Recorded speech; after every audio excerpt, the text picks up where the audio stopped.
Hey, what's up, everyone? Welcome back to another episode of Bat Dot Studios. Today, we are doing a full breakdown of episode 6 of House of the Dragon. Today, I have a very, very special guest, someone I've been following for a while, Kelly, Game of Thrones historian. Thank you so much for joining me on this one. I appreciate you. Um, if you can Thank you kind for of tell, having me. This is so fun. of course, if you kind of tell people who don't know you, kind of tell them what Mhm. you kind of do on social media or on your TikTok, stuff like that. Yeah. So I'm mainly on TikTok, but I have started dabbling in YouTube and I talk all things A Song of Ice and Fire, Game of Thrones, House of the Dragon. We go through weekly breakdowns, hot topics, all these different things. And I just talk about all the things I love about this overall story and the books and the adaptations on TV. That's pretty much my kind of wheelhouse. I've touched on other shows here and there a little bit, but mainly it's the A Song of Ice and Fire world. That's kind of my forte. I love it, you know the videos that I first saw you do, you would mention stuff about A Song of Ice and Fire or Fire and Blood is the book, if I'm not mistaken, for House of the Dragon. Yes, that's right. Um, you first start off by saying, uh, "I'm going to talk about something in Fire and Blood," so I know when to like your video and then swipe up just in case it is a Yeah. spoiler. And then Yes. when the show came out, you were putting out more episode breakdowns and what you thought about the episode, and I just Hmm. fell in love with your content. First, the Oh, one thing thank that we you. of course, the first thing we always have to do is spoilers ahead. That's our main words that we use for every Yeah. I video feel like that I we need it do. tattooed on my forehead. I say it all the time. And I'm like, Ex- I feel bad for saying it, but I can't not say it. Like, the one time you forget is the one time somebody will be like, oh no, I didn't see this ex- coming. So, yeah, we got to exactly. do it. And but I, like I said, I fell in love with your videos. You have similar takes on as me on certain things, and I have not read the book, so it's kind of like a I'm on the right page kind of. When I watch your videos, I feel like I'm on the right page because you have those same takes, and that's why I started loving your videos, is because I'm kind of not solidifying or um I just feel like I'm looking at the show correctly to someone who's watched the show and read the books. Do you understand what I'm saying? Like I that's why do. I Like, love I it. don't like, I do. I totally get it. And like, one of the things, I'll just say exactly the first thing that came to my mind is like, I know that I do have certain opinions and takes, and not everyone's going to share them. And I Oh yeah. feel like I really need people to understand that I don't need you to agree with me, but we can talk about the topic. And so, if you had a different take, feel free to share that. Like, you don't have to co-sign if you don't Exactly. want to. But it's all about throwing ideas back and forth. And I found that my experience, because I read the books alone in kind of isolation, and now I'm talking about the books, the shows in a community.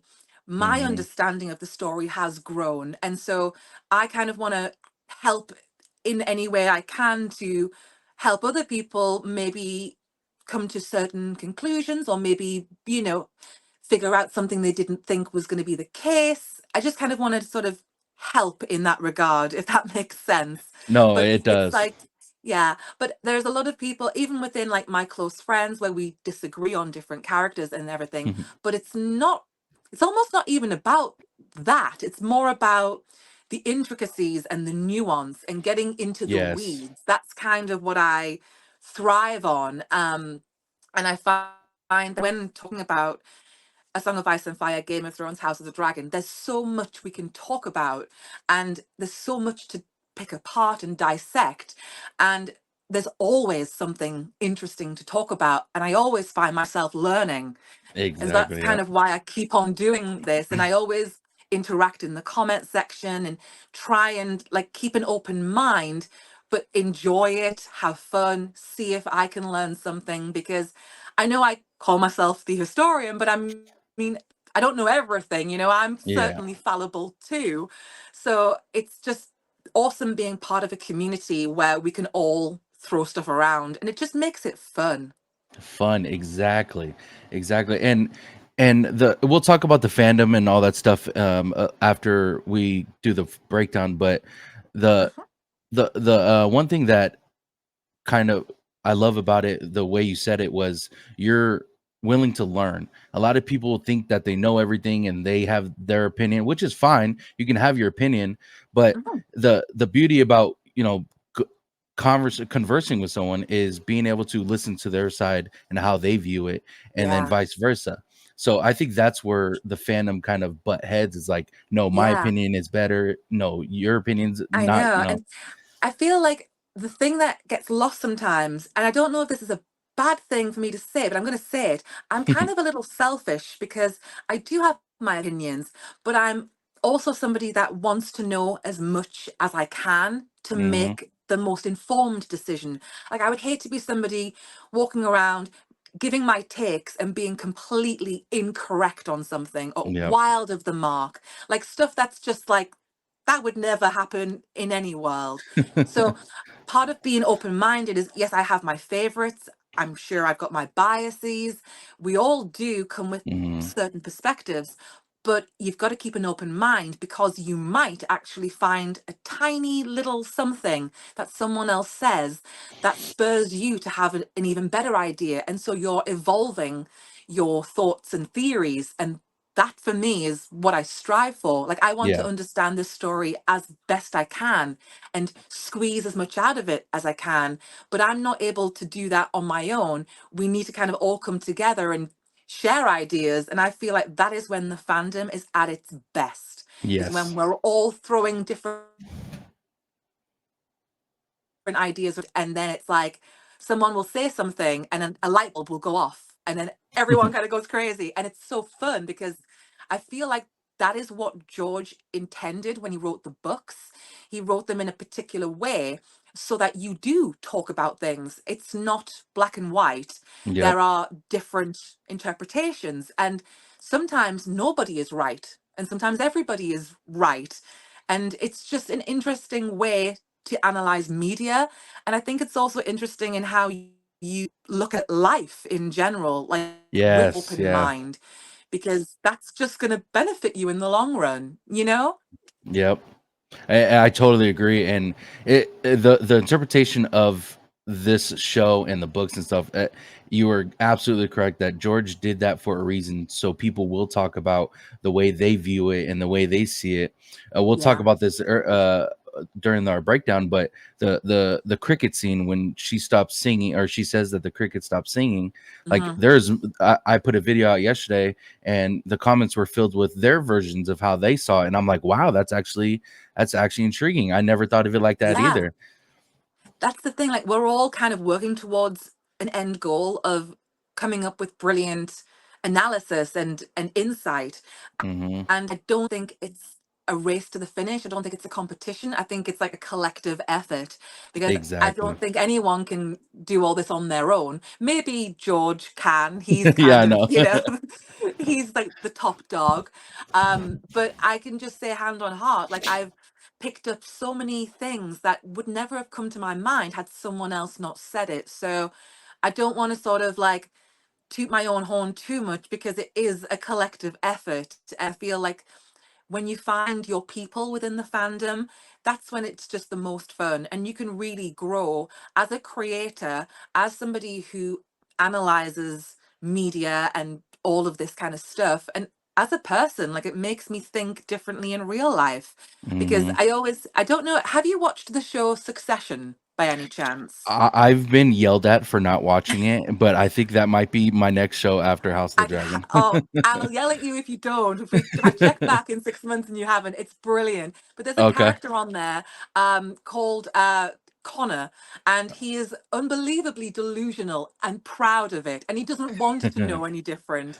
And he's so funny to watch, but at the same time, he's a cautionary tale because hmm everyone is looking at him like, you don't even realize you're so delusional. And he's like a warning to me, like, I don't ever want to get like that because he doesn't listen to anyone and he's honestly Gotcha. got his ears closed. And so that's kind of like, okay, that's in the back of my mind. Don't do a Connor because he's in Delulu Yeah. land. So that's kind of Uh, the way I look at things. And the more information you have, the better it is, because you can make more informed decisions and more informed yeah. analysis, I guess. That's kind of the way I operate with things. And I'm the same way. We will eventually get to the breakdown, guys, but I just love talking to her about this. The the one thing that I loved about Marvel, and unfortunately to me, we just haven't got the same thing since Endgame, was being able to call your friend up and tell them what you think may happen next, and the whole Avengers and all the stories within the Avengers were that was the peak Marvel to me, was having that conversation with your friends to see what is next. And unfortunately, like I said, there's just so much going on with it now that we don't know or have any clue unless you've maybe read the comics, which you could have a sense of what's going on, but even some of them are kind of confused on the direction they're going. But that was the beauty of it, is seeing their version of how they do it, and how they see it coming and how I see it coming, and we kind of put it together and come up with like a version of what possibly might happen. So that's the fun part of the being a fan, and Yeah. and what, like you said, with George R. R. Martin, like he's doing this so we could talk about it, and that's exactly what we're Yeah. doing right now. It's so funny. But yes, let's get into the episode 6 breakdown. I'm loving this season so far. A lot of people unfortunately are, on the fence about it. There's not enough action, there's too much dialogue. I'm personally loving it. I am a character development person. That's one thing that's very important to me. Me too. Um, Fully with you on that. yeah, it just makes the show, it makes the movie, whatever you're watching, and we're getting that from every single character within House of the Dragon, particularly Damon. Totally agree Um, with you. and we'll start with Aemon in the council meeting in the very beginning. He Hmm. addresses the council. He wants to send the army to Harrenhal, but they told him that they're not leaving until he comes with Vagar. But within the meeting, he silences his mother while she insinuating he should rule like his father. So, how do you feel about Aemon and his that whole Mm. situation with the council and that scene in general? Yeah. Oh, it was so brilliantly done. I feel like Eamon, well, Ewan Mitchell really does a really Mm, good menacing character. When he was walking around the table, it just, the way that he held himself and the vibe that he gave off, I just thought was brilliant. With Eamon, he's just fascinating. You can't take your eye off him for a second. And exactly. the thing I find interesting, and I don't know if I thought this and said on a TikTok, or whether I just thought it and it never made the cut.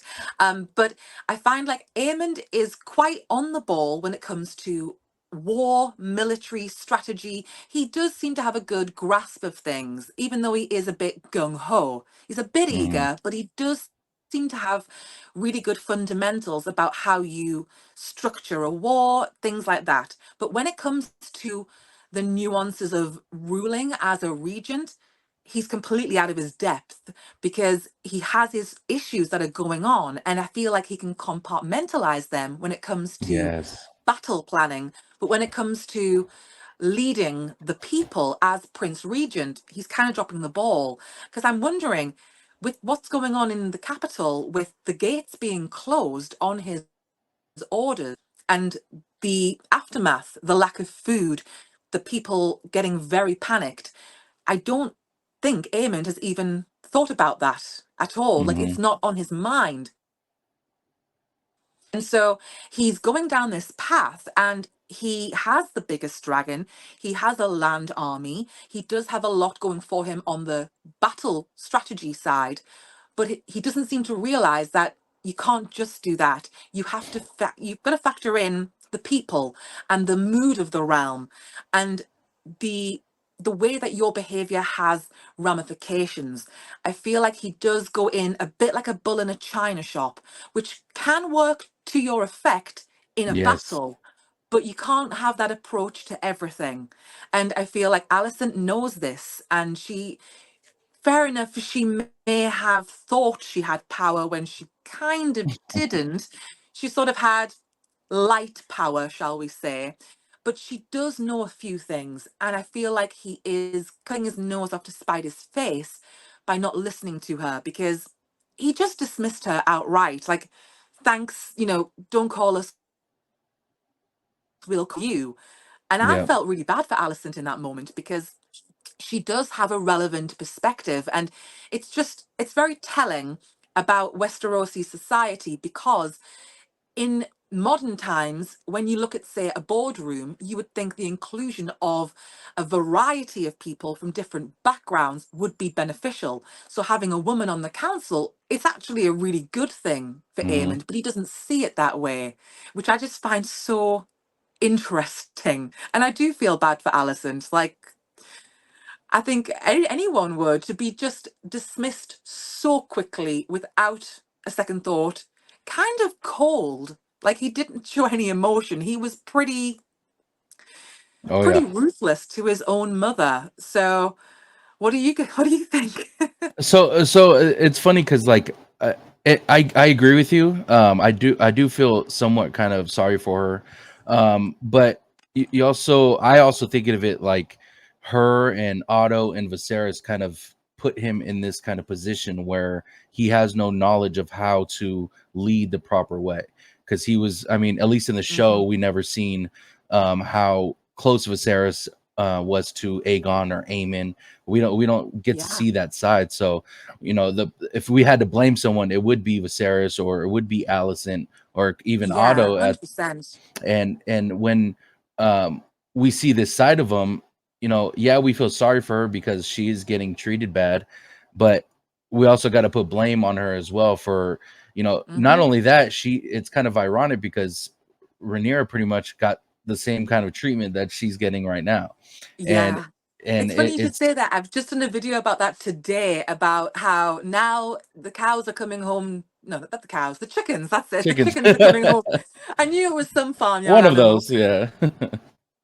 Oh, because she is now experiencing something that she created or helped to create. She fostered exactly. an environment where Rhaenyra was embarrassed and undermined and just minimized. And now she's feeling the exact same way. And now she doesn't like it. And Nope. I mean, It, you have to, as much as we can all say we do feel bad for her, we can't look at this in isolation. She has contributed to this environment, and that is a very important aspect yeah. to what she's going through.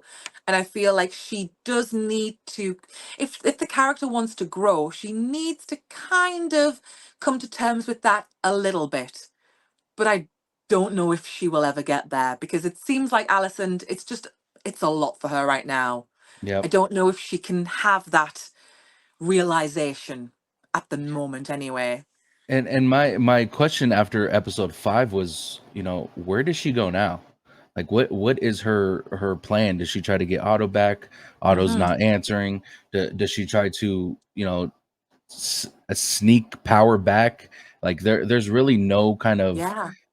vision for her right now. And as much as I love Allison's character, and see, I do want to see what happens to her next. And I got to be honest with you, I don't see you know a a road for her to go down unless it's just gaining power back. Obviously, we're not going to see her go to team black or anything, but there's just she has to try to get power back. If that's the one thing that I see for her, it's just that, in my opinion. Yeah. And I kind of hope that we do see her try to do something, try to get more agency, knowing the parameters of what she's dealing with. Like, now, I feel like her blinders are coming off and she's at a Yes. crossroads. Do you want to carry on in the same vein as before? Or are you going to pivot and try and do something different? Because a lot of people have said in my comment section that Alison has no power and will never have power. And that may be true, but she might have a little bit of power, because there is like historical records of queens or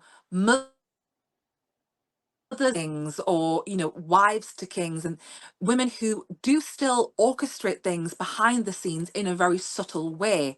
So I do think that there is potential for Alicent to move some of the chess pieces ever so slightly, but it's not going to be what she thought it was. She's not going to Mm, be, in the driver's seat, but it doesn't mean she can't do anything. And this is kind of touching on the fandom, kind of all or nothing. Like, she's either powerful or she's not. But there are yeah. degrees to this. And I kind of hope that she sees the situation for what it is and acts within that and says, okay, maybe I can't do everything I wanted, but maybe I can do a little something, something here and there that might have an impact. But we shall see. We shall see. To me, it was funny because once Laris, aka Clubfoot, said no, Aemon is going to be the next in line, I knew it was over for her. Like if Mm, Laris don't like her, something's going on. Something deeper is going yeah. on. Because he's very careful in what he says out Yes. loud. And we know that they have a pre existing relationship.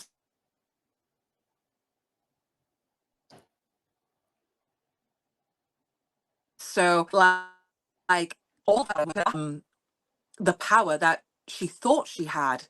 So we're seeing Laris with this severing of his connection with Alicent Yeah. towards the men even more. And we're seeing it with her sons and with Kristen Cole as well. There seems to be a lot of division with the men that Alicent was formerly very close to, which is very interesting to see it all now because it does Yeah. feel very different.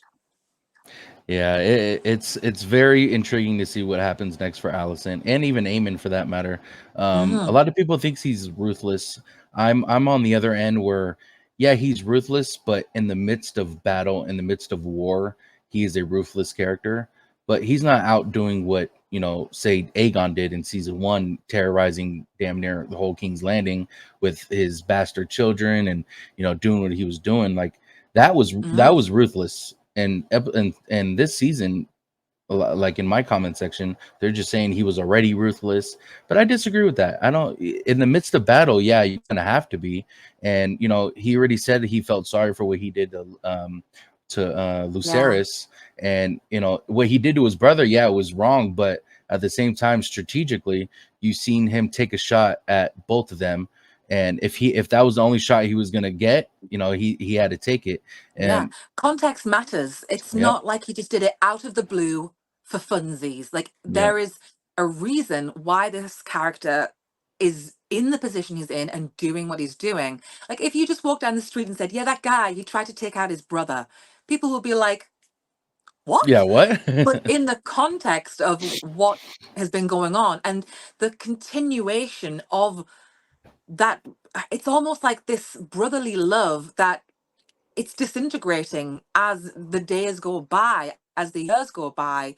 These two brothers couldn't be further apart. And I think Yeah. what's really interesting for me is my kind of belief about Aemond is that when he became Vhagar's rider, I really think he thought things would change. Like, now people will back off and give me a little bit of respect. And it didn't happen that way. And because Nope. Aegon is still pushing his buttons. And I feel like that is a huge trigger for Aemond. And that is partly why he took his chance. It's because it never ceases with Aegon. Nothing's good enough. Nothing Aemond does will ever be good enough in the eyes of his brother. So why not try and take him out? I mean, Nope. rationally, I can see why he did what he did. Emotionally, yeah, it's a bit dodgy, but it's context, everything in E- context. Exactly. Exactly. I do want to move on to what happened with Stefan Darkling. Now, in episode Oh, 5, we see Rhaenyra and Jacaerys mention that they should look for other family members within that have common blood, and then they yeah. find out that Sir Stefan Darkling had noble blood. His I think Rhaenyra said his grandma's grandma, like twice removed or Yes, something like great, that. great. Yeah. Yes. Um, had noble Ariana blood. Grande Targaryen. Yeah, there you go. But yeah, so he he sees, or they tell him that he has noble blood, and we see kind of the eagerness to. A lot of people were saying that it was kind of weird that he stepped in and wanted to do it, kind of like he was a traitor in a way.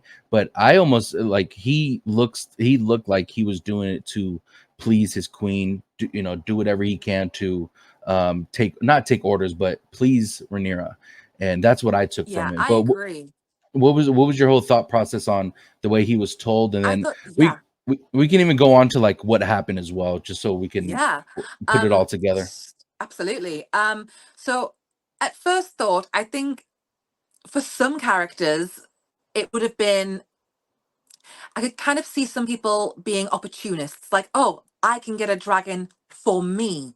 But the Hmm. vibe I got from Sir Stefan was that he wasn't interested in doing this for himself. Exactly. Like, probably prefer not to be doing this, but he's Yep. doing this for his queen because he did not hesitate. And this speaks to oaths and vows and what loyalty really means.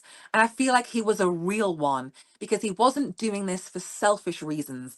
Whereas you could pick a few other people and think, okay, had they been the one to try, and if they were successful, they'd probably fly off and you'd never see them again. Like, there, I've got my dragon, I'm out of here. But Yep. with Sir Stefan, it seemed genuine. And in the moment where he approaches Sea Smoke and it looks like it might be okay, and he's like, I did it, I did it. And he's sort of in shock that he has almost done this, and also that he's done this for his queen. And obviously it does not go to plan. It's an interesting one because it did look like the dragon sort of dipped their shoulder, like Yeah. lowered themselves down, and then they just were like, yeah, no. Yep. So Straight that pump was an fake. interesting thing. Yeah, and it's one of those things where I would love, and obviously it's not going to happen, but I would love a perspective from a dragon just to Yes. understand what's the deal. Like, do you feel things the way we think you do? It's just interesting because it did seem like a bait and switch. Like, okay, come Yeah. closer, and now I'm going to get you. And I think it's really interesting that Rhaenyra saw this because it's one thing for it to happen, but for her to witness it and to see someone give their life for her, I do think that that is major and will have implications. I really enjoyed this scene as a whole. I loved the, I don't know if it's like the dragon pit or the dragon mont. It's just sort of that giant cavern. I really Yes. love any scene we have there. I think it's just so cool. And I loved the singing to lure the dragon up. I just thought that was brilliant. And tying in with Damon singing to Vermithor in season Yeah. one, it's just a little detail that is so clever. And it ties into what Helena says, like they've stopped singing. It's just little things like that. That's what I live for with these shows, these little details that string everything together. I thought it was really brilliant, and I was so sad for Sir Stefan. I knew it was coming, but at the same time, I mean, he did his best, and Yeah. what a way to go out! Like, oh, Yeah. I do want to give credit to, of course, George R. R. Martin. That goes without being said, but Ryan Condal, and one of my favorite directors on the project is Claire Kilner. She is in episode, I believe it was two. The cinematography in episode two was just jaw dropping. It was so amazing. But the little details, like you mentioned in this show, is something that separates House of the Dragon from every other TV show, because we get those little hints and we talk yeah, about them, and they know what they're doing. So you are absolutely correct that the little details that we see is just it's mind blowing, and I love it. I'm all here for it because I could talk about it all day, every day, and speculate on what's going on. You know what I'm saying? absolutely. You're talking, you're preaching to the converted. Yeah. I'm very much from the same cloth.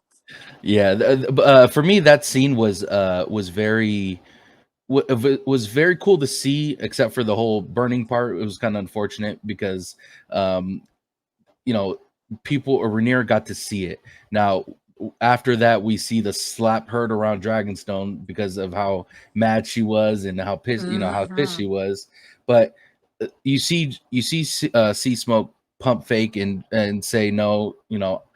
People in my comments are crazy. They said Sea Smoke has a type, and I started laughing so hard. But it was Sea Smoke saying no. I want to choose Well, my I think rider. it seems like that is true. Yeah, exactly. But Sea Smoke says no. If you're gonna push this on me, I'm gonna go find my own rider. And we'll talk. We'll get to that later. But I love that scene with Sea Yeah, Smoke. I think you hit the nail on the head though, because it feels like the momentum, like, okay, we're doing this now. Yeah, Okay, now I've got to get myself in order. And I feel like that is what led to what happened later in the episode. Like, if they yeah. hadn't maybe pushed Sea Smoke, maybe things would have been a bit different. You'll So never know. I do want to ask you because it is very important to for me to get your opinion on this because I will have clarity of the way I Hmm. should think about it.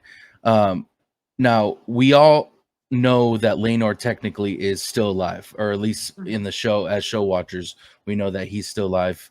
Um, what may or does Rhaenyra have the mindset that someone else can mount Sea Smoke?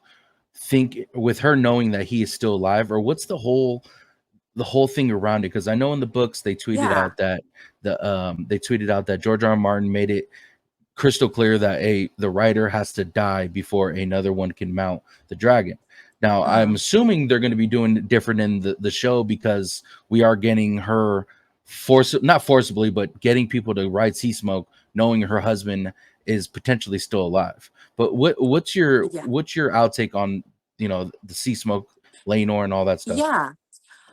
So I do kind of stick with George with the as far as we know it, the law is that a dragon will remain with said rider until one of them dies. That's all we have as our frame of reference.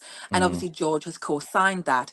I think what is the most likely scenario is that Lenor probably has died off screen and they're just not mentioning that. And I feel like we could have had a little indication. Like we had the glimpse of Sea Smoke flying and oh, he's feeling restless and sort of maybe that was a nod to something's changed and mm, that's why he's feeling restless, probably because he senses something with his former rider.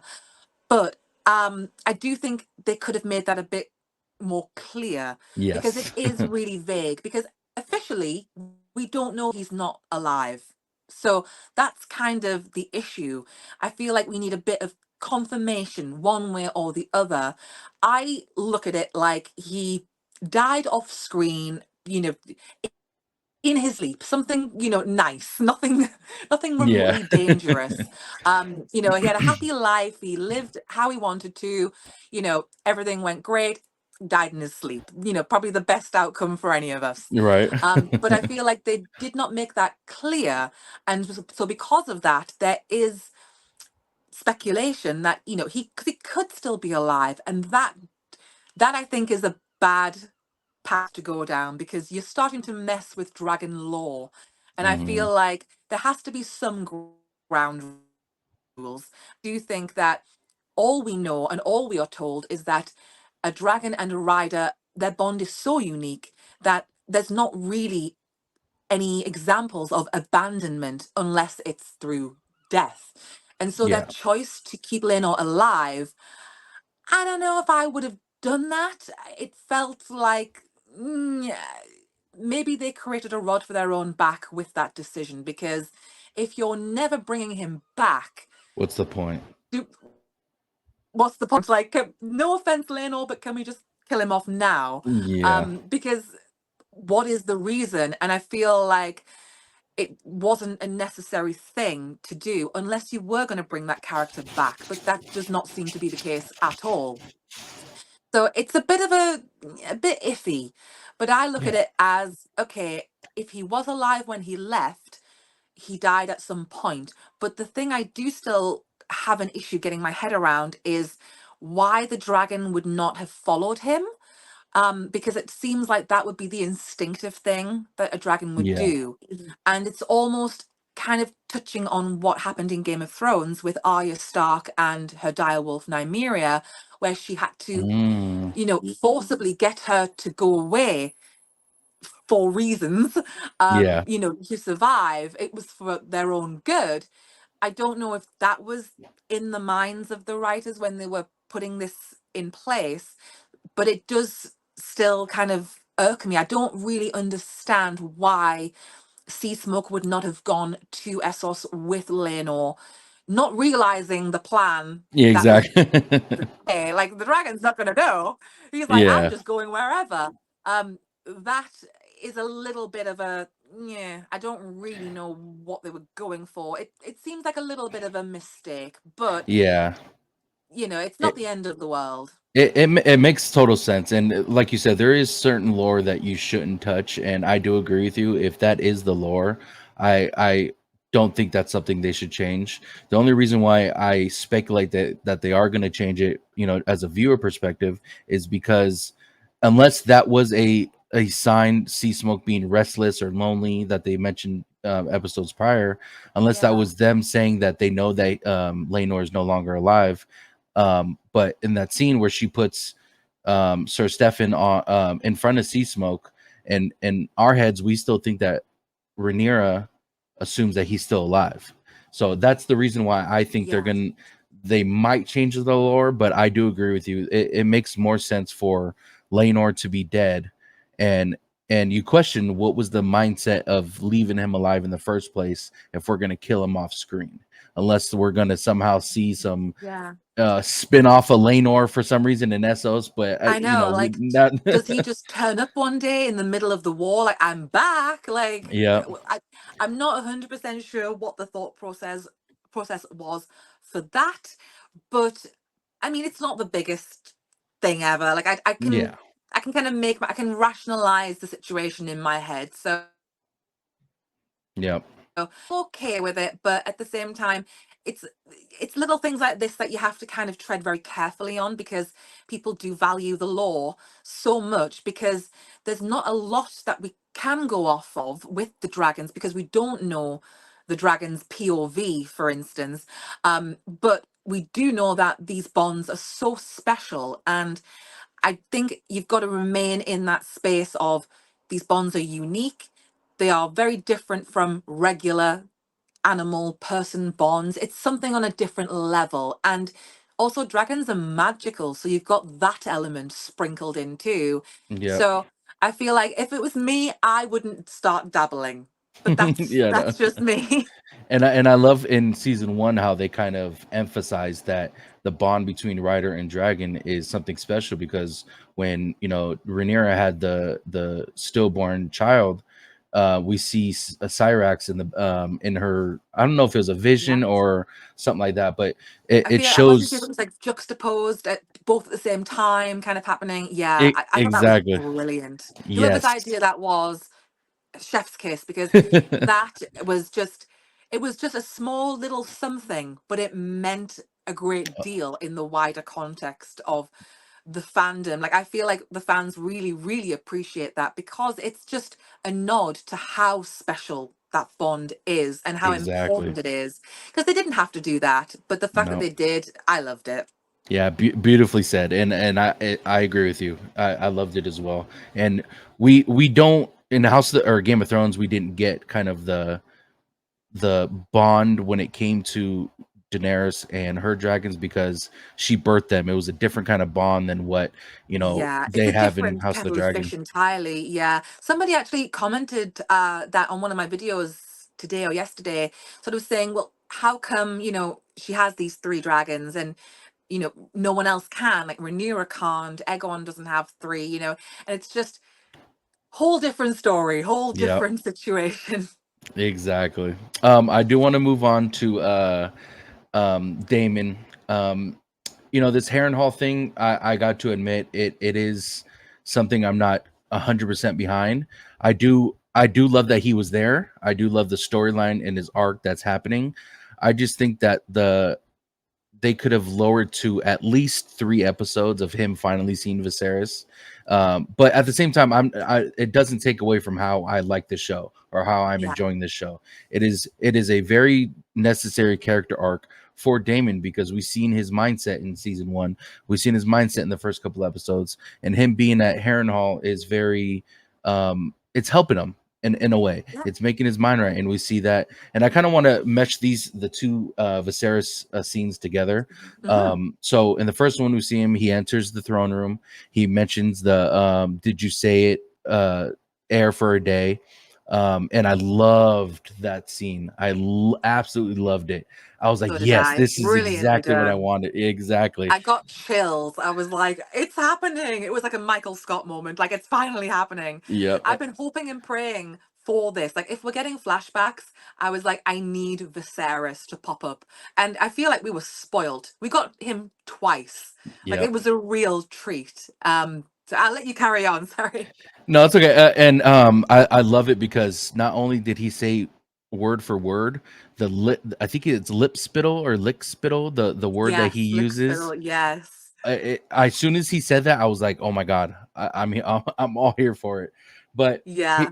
we see that he wants to get out from when he says that line to him again. He's trying to get out from the door.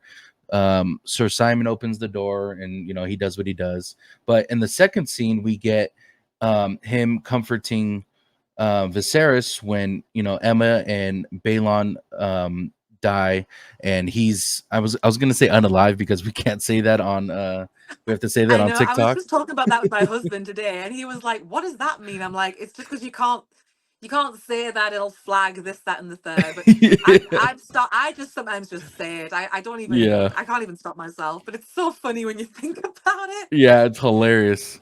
But yeah, you see him comforting Viserys when of course, Emma and Balon is the child that passed away, correct? Am I getting that Yes, name the right? the little Okay. the little baby. Yes. Yeah. And he says, "I'm sorry. I should have been there for you," which is totally out of the character that we've seen from Damon, which is a good thing for us. But what do you think about that whole scene and those visions of Viserys? I really want to get your opinion on this because I thought it was the best part of this episode.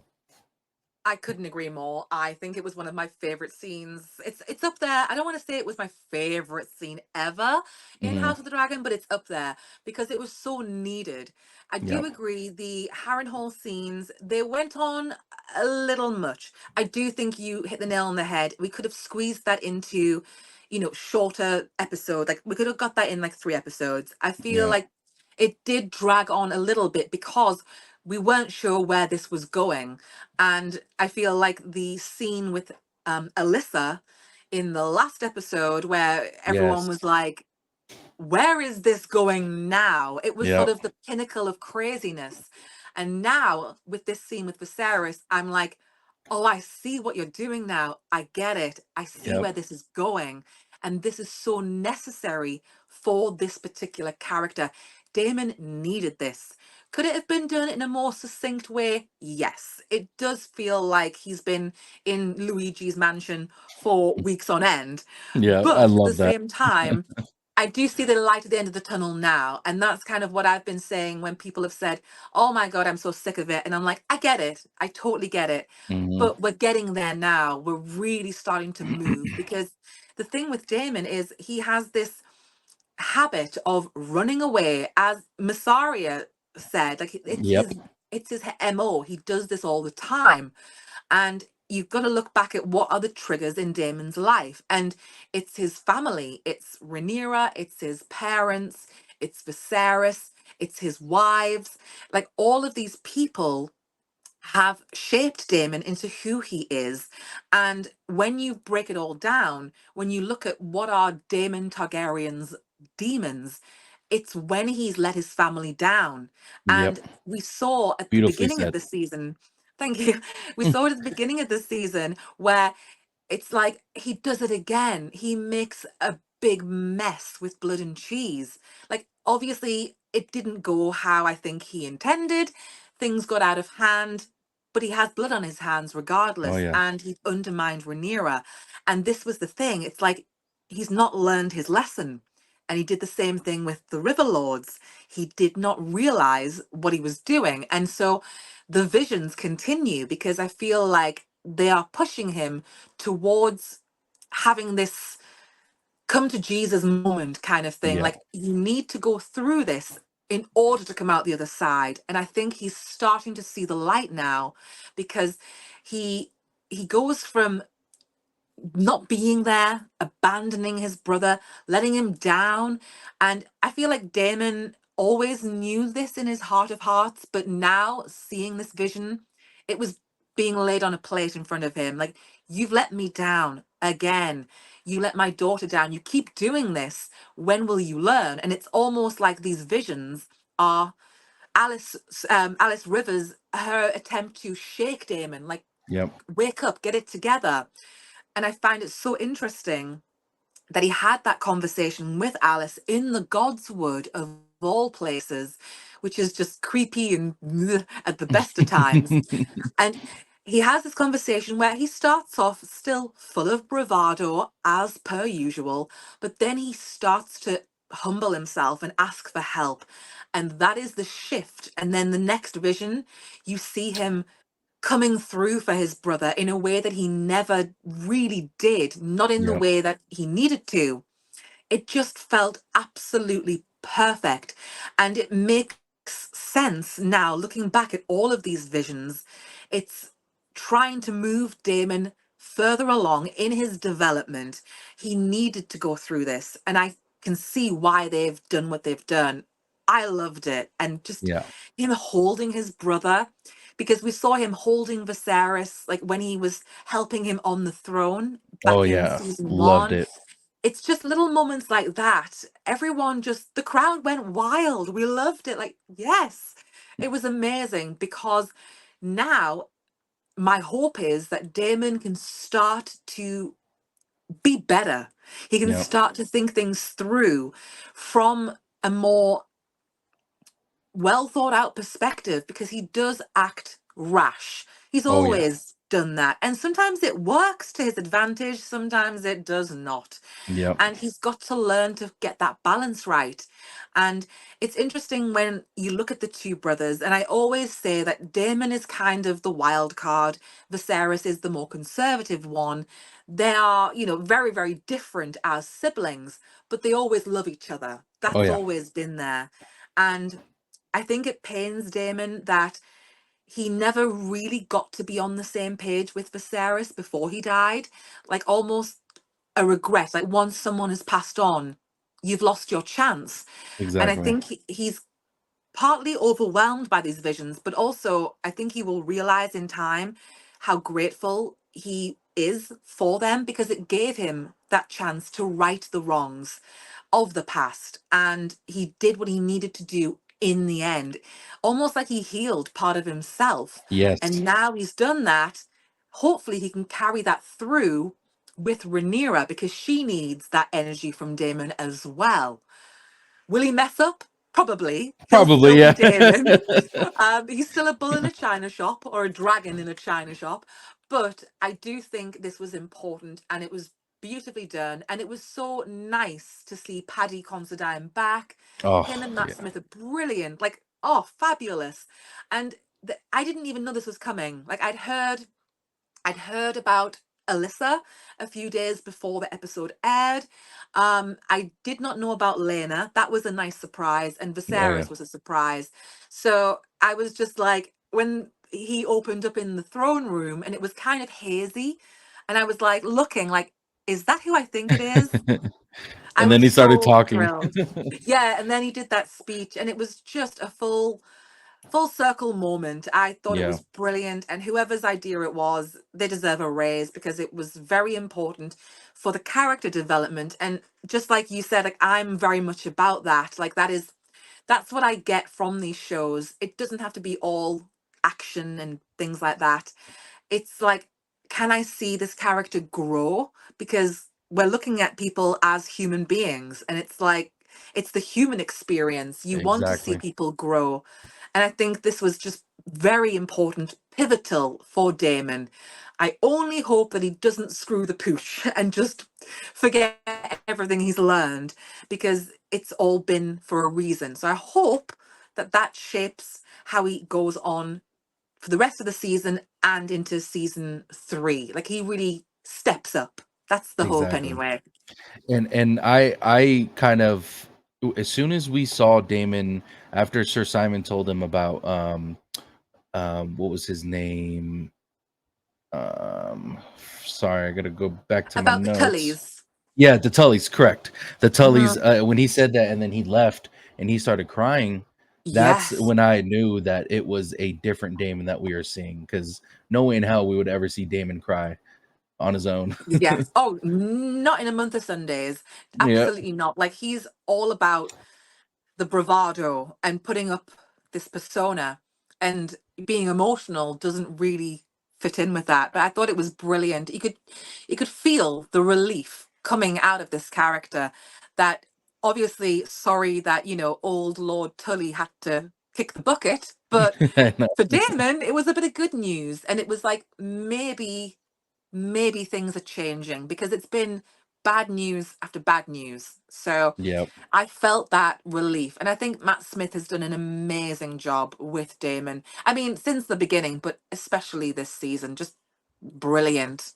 Yep, we got to thank Alice Rivers for her contribution to Mm, changing Damon. um, absolutely, yes. Alice deserves her flowers. Brilliant. exactly. I do want to kind of stay in that realm of Alice Rivers and Hmm. Damon, because we see, he tries to leave, and Alice says, give me 3 days time and the wind will shift, and then later we find out, speculating the 3 days later, that the Lord Grover is dead, and Oscar Tully becomes a new Lord Paramount of the Riverlands, and Simon Simon Strong mentions that the healer Alice Rivers volunteers to help.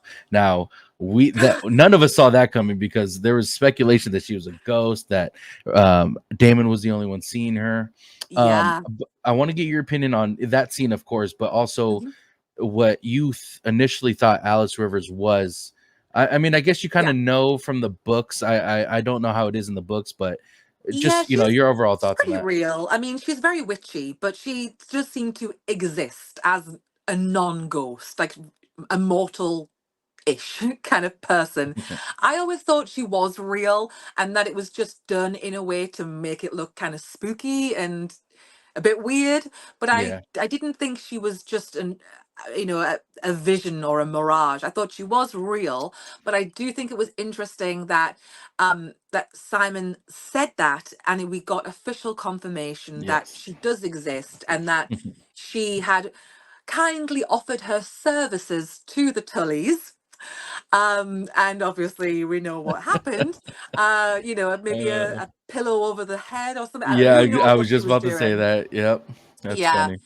I thought it was interesting because of how Alice has been kind of messing with Damon's perception of reality, and hearing Simon Strong confirm her existence, I feel like it helped settle Damon. Like, okay, she was real. I wasn't losing my mind this entire time. Exactly. And so it was a little thing of, I was surprised that, he mentioned it, because initially I thought, oh, well, that's very clearly stating she had some involvement. Sort of, it was very obvious that she'd done something. It was too Exactly. much of a coincidence.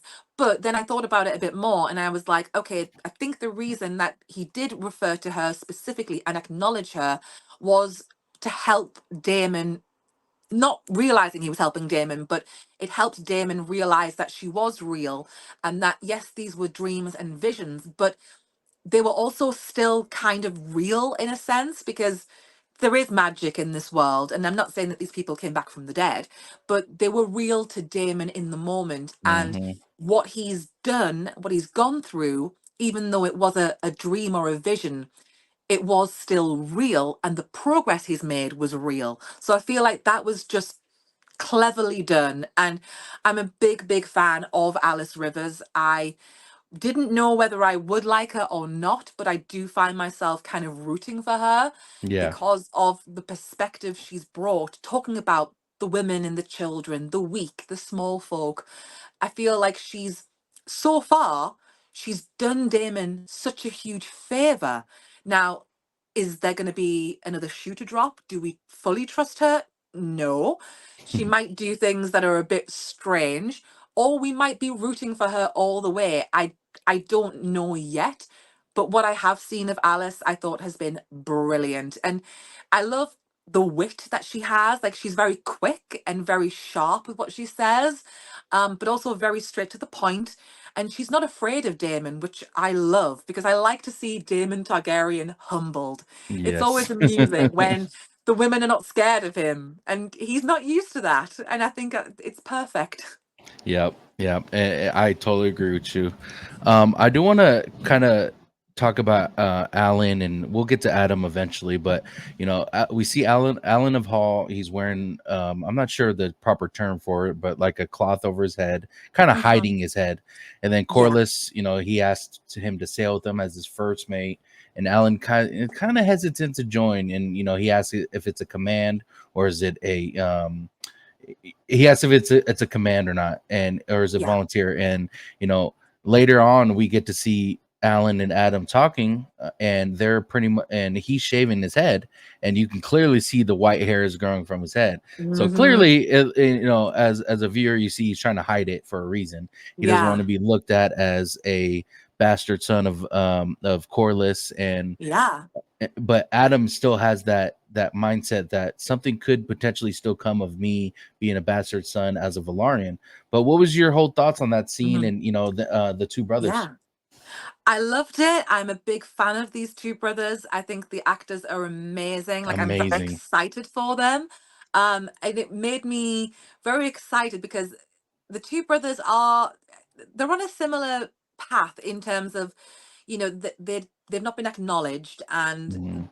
the the bastard status does have huge implications because you are looked on differently and funny, and it would make you feel a kind of way.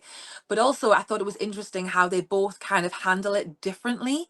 It seems, just off the interactions we've seen, that Adam is more open to, like, he Yeah. doesn't seem as phased, whereas Alan seems like he doesn't want to be seen to be getting these positions just because he is the son of.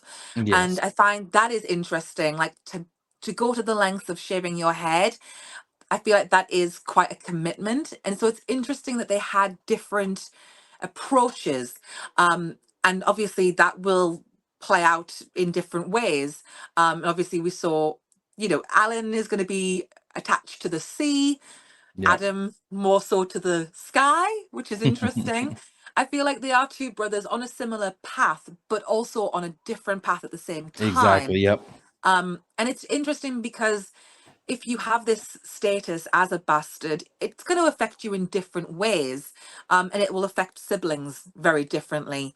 But I thought it was important to give us just a little something to understand where they're coming from.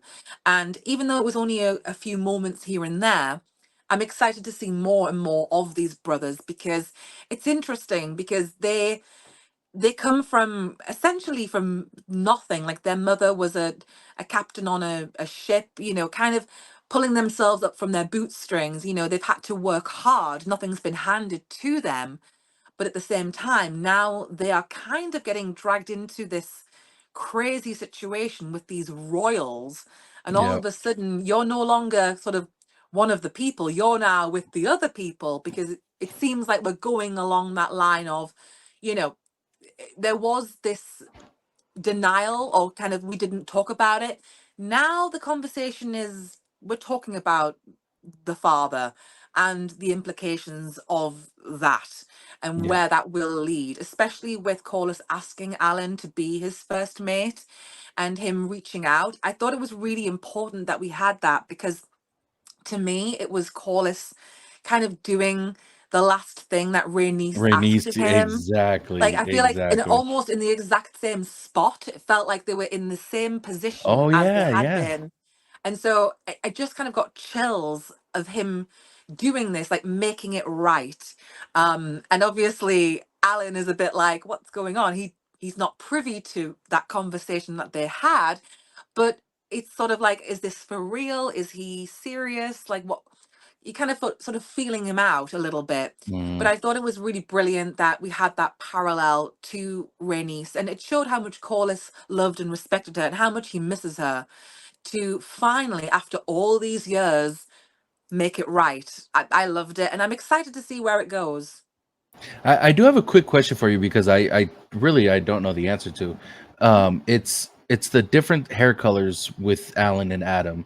Now, mhm. obviously, we saw Alan shaving what looked like white little hairs from his head, Yeah, and then in Adam we see black hair. What can you tell me or educate me on what how the hair works? Like even Targaryens we see with yeah.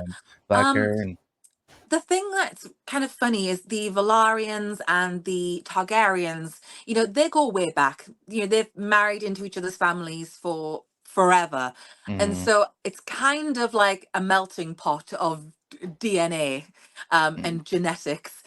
I personally don't place too much emphasis on the physical okay. descriptions because, for example, in the book, Rhaenys has dark hair predominantly with sort of a silver streak because her mother was a Baratheon. So it's kind of that Mm, thing with Game of Thrones of the seed is strong sort of thing. And obviously in the show, she had silvery gold blonde hair. yeah. Um, I don't it doesn't sway me too much. If I'm remembering correctly, in the book, Adam was older than Alan, but apparently in the show they've changed it so Alan is older. Maybe he's shaving his hair because it's coming through more white, and maybe Adam will Oh, eventually okay. start having some grey hair. I don't know. Maybe that's just a tinfoil hat thing. Um, or it could just be genetics. Like some kids have this color hair, some kids don't. I personally don't put too much emphasis on that because you just never know with things like this. Like, it's not one set rule. Not every Targaryen does have silver hair. Some have a bit more of a variation. And I don't think it is too much of a signifier either Okay. way. That's just kind of my take on it. I know some people are very particular about it, and that's fine. To me, I'm okay with it. Like Yeah. sometimes I think it's whatever. It's the reason why I asked that is because in my comments, of course, you see questions like that, and I tell Oh them I'm yeah, like I really can't answer that question, and I yeah, don't know because we see different hair colors for different yeah, families, of course, and we kind of seen that with in Game of Thrones with the Starks, like Sansa had red hair, yeah. Arya had black Absolutely. hair, and Brent, it's just different. So that's Yeah, how I kind of the way you were explaining it is how I thought yeah, about it. It's just you have this hair because this reason. It's not really yeah. a And particular reason. you never know what eye color a kid is gonna have. What hair color. I think people can get a little too hung up on that. I don't think it Yeah, negates legitimacy necessarily. I don't think it's like the deciding factor. So yeah, I kind of take it with a pinch of salt. So yeah. And the reason why I was kind of curious on why they did that was because as people made it a huge deal when not Joffrey, well, Joffrey, Jacaerys, and Lucerys, they all had black hair because obviously we knew they were Harwin's kids, but yeah. they made it a big deal that they had black hair and they're calling them bastard children. So Yeah, it was in this very on case, the we're nose, wasn't it? yes, exactly. And then in this case, we get the opposite. It's like, yeah, he's a Valarian, but he has black hair. So I was kind of curious on that and get your opinion. But I do want to move on to this because it's a very cool scene when not cool in the sense of like fun to see, but the interaction between Aemon and Aegon when he finally woke up. Mm. It was such a jaw dropping scene for me. But Aemon walks in the room and Aegon's laying there, and he asks him, "Do you remember?" and he says, "I remember nothing." And it's clear that he remembers something because he's pulling at his sheets, and he just has a scared Yeah. look on his face, and you could tell he remembers what happened, but of course he's not going to admit it because that could be his last his last breath. Absolutely. Like Aegon's many things, but he hasn't got a death wish. Exactly. But yeah, we see that, and then he gives him the council marble. I forget what that's called. Is there a specific name Yeah, for that? I don't think there is. It's just sort of Okay. like this ball that is a sort of signifier of your position on the council, I think. Okay. Yeah. So he hands him the ball, and then he leans into him, gives him I call it the kiss of death, Mm. kind of saying that, this is, I'm the king now. I'm taking over for you. And then he leans over to the maester and says, it's going to be a long road to recovery. But what was your thought on that scene? And how did you take it? What did you think about Aemon and Aegon in that situation? It was chilling, like so Hmm. well done, first off the bat, but it was just menacing. And it just feels, firstly, I thought it was a brilliant thing to see, like not in the sense of we love to see it, but it was so important to shed a light Exactly. Yep. on this dynamic. And the way that Aemond, he's sort of, I don't think the word is gloating, but he's leveraging Oh, his yeah. power over Aegon. And it's very interesting because what do you do if you're Aegon? Because you're on milk of the poppy, you're not in your right mind. If you did say anything to anyone, would they even believe you? So Aegon's in a really tricky position. And I think that's kind of interesting when Laris Strong appeared and sort of hinted that, he kind of knows what went down. He's got an idea of what Oh, went yeah. down when he said to Aegon, your life is in danger and I think you know it. And it's interesting that Aegon has kind of been replaced in most regards by Aemond. He's the one taking over. And Aegon has gone from being the king at his coronation, where everyone is well, not everyone, but a lot of people are clapping and everything and praising him. He goes from this level of affirmation and being on a pedestal to now being in the worst place of his life. Like Hmm. everything's been taken from him. And you'd have to have no heart whatsoever to not feel something for him. Yeah, But it's exactly. just so interesting looking at why is Aemond doing this. And I think part of it is their childhood and the bullying and the picking Bullying, on yeah. him and the way that Aemond genuinely does not see this for Aegon. Like, you're not cut out for this. I would be better at doing all of these tasks. So I feel like Aemond is maybe convincing himself that he's doing his brother a favor. Like, you wouldn't even like this. Just step aside. Let me take over. And it's almost like he's channeling Alicent and Otto in the do nothing, Mm, Aegon. I've got this. But the way he did it and pressing that marble ball into Aegon's chest, it was just letting him know, hammering it home physically. This is where you are. This is where I am. I've got the power. I've got the council wrapped around my little finger. Like, everything is going right for Aemond at this moment in time. He's kind of on the up and up. He's not really had too much to deal with. Everything's kind of gone to plan. I don't think that will always be the case, but Aegon is seeing his brother lording it over him. yeah. And it's just so interesting as to how far will Aemond push things. Like, will he go, you know what, let's not go too far? Or will he say, let's seize the moment, strike while the iron's hot? There's a lot of ways this can play out. I love the scene. It was terrifying. It was menacing, but it was just brilliantly done. And you felt Aegon's fear. Like Yeah. in that limited kind of, he couldn't really move, so he's trapped. And it's just, oh, it gave me chills. Sorry, Yeah. I know I'm kind of rambling on, but it just, No, no, oh, it gave don't me so many apologize. chills. Don't apologize, please. And I love that, and especially in the season, we got a different Aegon as well. To me, the moment that changed Aegon as a person was the people chanting his name at the coronation, because ever since then we got Ah, a decent Aegon. Of course, in episode 1 it was just a small portion of it, but we seen the kind of kindness that might be in him, because The he was potential. exactly that, and because of that coronation. But of course Blood and Cheese happened. We kind of still saw it briefly, but Blood and Cheese happened and it kind of went back to the old Aegon that we knew. Like I Yeah. said, there was little spots here and there where you can kind of feel for Aegon. Hmm. And but in that scene we seen the power almost get taken out from him, from Aemon. And Yeah.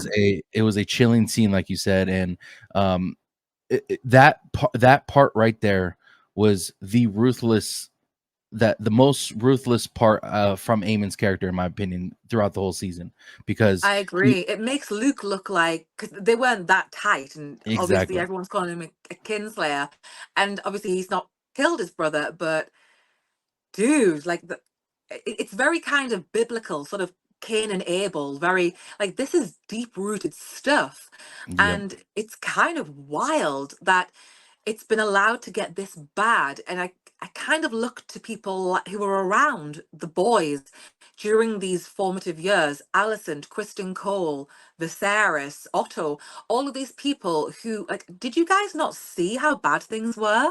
Yep. And I think it was, I'm sure it was Alicent who said, do what you want to do, but do it in private. Like in public, we are a united family.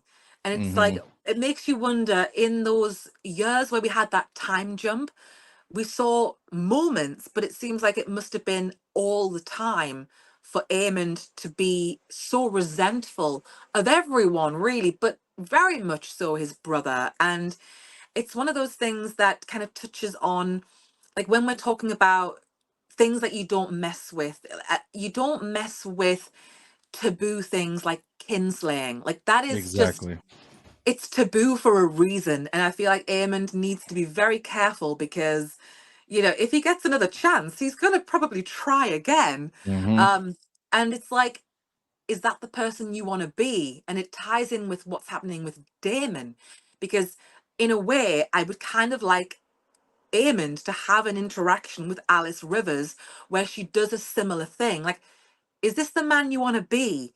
Or can you evolve into a better person? Because you can't stay in this headspace for the rest of your life. Like, you're on a bad path. And it's just interesting with Alice, Damon, Aemond, all of these characters. Aemond, oh, he's just going down a very dark path, very Oh yeah. dark indeed. And it makes me wonder why no one stopped this sooner and kind of said to the boys, time out. Like, Yep. you are brothers. Yes, you'll fight, but not about serious things. And it also kind of taps into Aemond in this season. He's not really been reprimanded. There's been a few comments here and there about his behavior, what happened with Luke. Obviously, there's a little sort of insinuation from Laris Strong that he knows, and Kristen Cole as well, about what happened at Rook's Rest. Yeah. But Aemond is going unchecked, and that's not good because Yep. he's just sort of snowballing and he's so angry. And it's like, that's not going to end well, my Yep. friend. And it's funny because we're seeing the scales, or yeah, the scales switch sides. It's like Damon's getting better, but Aemon's getting worse. It's like Yeah. It's so funny. And I had Tunicar. a lot of comments, and I think I mentioned this in a video recently about how a lot of people say things about Damon, but they're way more applicable to Aemond. Like, Mm, when you actually start looking at things, Aemond and Damon are very similar in many ways, very different in many ways at the same time, but they're really good foils of each other. yep. And then when we're seeing Damon's kind of, he's gone through therapy, he's kind of on the up and up. Eamon hasn't started therapy yet, and he probably needs to. So Yes. it's just so interesting to see these dynamics, and especially brother versus brother, like Damon and Viserys, Aegon and Aemond, night and day. And it's these are the things that I just get so excited about, like these Yep. parallels. I'm like, it's wild that you can see two complete polar opposites Yep. within the same family. Like it's just crazy stuff, and obviously really important to the narrative and everyone's storylines and the character development. Yep, I totally agree with you. There's a couple things I want to, the last two kind of big parts in episode 6 that I want to get to, and then I want to ask you a couple questions after. I know we're a little Yep. short on time, but Oh no, it's I do okay. want. You sure? Okay. Yeah, yeah. No, we I can keep do. going. Yeah, yeah.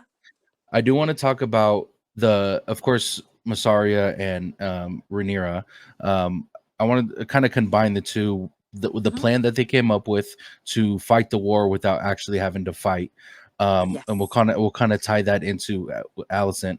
So the plan that they finally gave us, they speculated and then they gave us, was to pretty much send food in Rhaenyra's name to the commoners inside King's Landing that are starving, eating fish, eating moldy fruits and all that stuff. So it was their strategic move, which to me was a brilliant move. And hats off to Masaria, because I'm assuming she's the one who initiated that plan. Yeah, it's and got her and kind of fingerprints all over it. yep, she put it in motion. And and then when the food finally gets there, the streets just go crazy, the streets go Mhm. nuts, and they want the food. And then of course, Allison and Helena, they're lighting candles, and then they end up leaving, and she gets she gets slapped with the fish, which was everyone was cracking up in my I mean, comments. I would not want to be in her shoes, but I mean, it was funny when it happened to Joffrey too. Like, Yes, there's something exactly. about the high and mighty getting, a milkshake thrown on them or something, or an egg or something, Yep, from the little people. Because we're all exactly. little people. We're all, commoners. I'm kind of like, yeah, I'm not mad at that. Exactly. But the poetic part about that whole scene was the cut on the arm. It was the same Mm, spot where she cut Rhaenyra, and in the same notion of her noticing the cut, she hears Rhaenyra's name being all hail yeah. Rhaenyra in the streets. And it Yes. was such a poetic scene of, Yeah. from the plan to her getting cut. But what was Yeah, your whole really thoughts on well that? thought out from a Exactly. producer, writer, showrunner point of view. The way that these individual scenes tied together, oh, it was brilliant. So Hmm. with the Massaria, I mean, that's got her fingerprints all over. As I say, it's a very like she has the pulse of no, has the temperature. That's it. Has the temperature of. I knew it was one of those things. My brain is just like today. Yeah, I'm Um, right there with you. yeah. She knows what the people are feeling, and it's Hmm. a genuine sense. Like she gets it, and so this plan is brilliant. Is it entirely benevolent? No, they have an agenda, Yeah, but you know, two things can be true at the same time. You can want to do something for yourself, but you can help the people out, and it's a smart move. Alicent and Helena, it's bad timing, like wrong place, wrong time. yeah, You know, I think it's one of those things that's so interesting to see is that the royal family, the royal sort of court, are so isolated from what is happening because why would you allow a cart full of goats to be paraded past these exactly. hungry people who this is why I mentioned it earlier about Aemond and he's in charge. So the book stops with Aemond. So what is he doing? Optics wise, that doesn't look good. You're No, riling up the people because, you know, everyone knows that food is scarce. There are queues for bread. Some people are not getting any food. It's making people frightened. So if I was in this world, I would be asking Aemond, what is your plan? Because you're in charge. You yeah. want the And responsibility. real quick, and on top of that, the maid that went there from Dragonstone was there to spread the word of, what the hell's going on, why they're getting goats and we're Mhm. not, and stuff like that. I didn't mean to Stirring the interrupt you, but pot. it's stirring the pot. Oh no, Exactly. absolutely. No, I thought that was genius. It's using characters that are minor characters, but to big Hmm. effect and with a big payoff. I thought it was brilliant. The cut on the arm, the symbolism of that, it was just I don't know if that came to them in the moment or whether they always planned on that happening, but it was just finally the tables sort of turning. We had this moment where Rhaenyra is cut, physically bleeding on the floor. And obviously, nobody came out as a winner in that Oh family yeah. argument. Everybody was miserable. But Rhaenyra has this permanent scar on her arm, and you see her touching it from time to Oh time. yeah. And it's just so interesting that we see Alicent with the same marking on her sleeve, on her expensive gown. And to hear the crowd chanting, long live Rhaenyra, all hail Rhaenyra, after they were the ones shouting, behold the works of Rhaenyra the Yeah. Cruel, to sort of quote Michael Scott, oh, how the turntables, Yes. Oh, I love it. funny, I funny knew I how these liked things you. I happen. knew I liked you, Kelly. Yes. I love that Funny how these reference. things turn out. And I mean, it's karma at the end of the Hmm. day. This is what Exactly. happens. You make your bed, you got to live in it.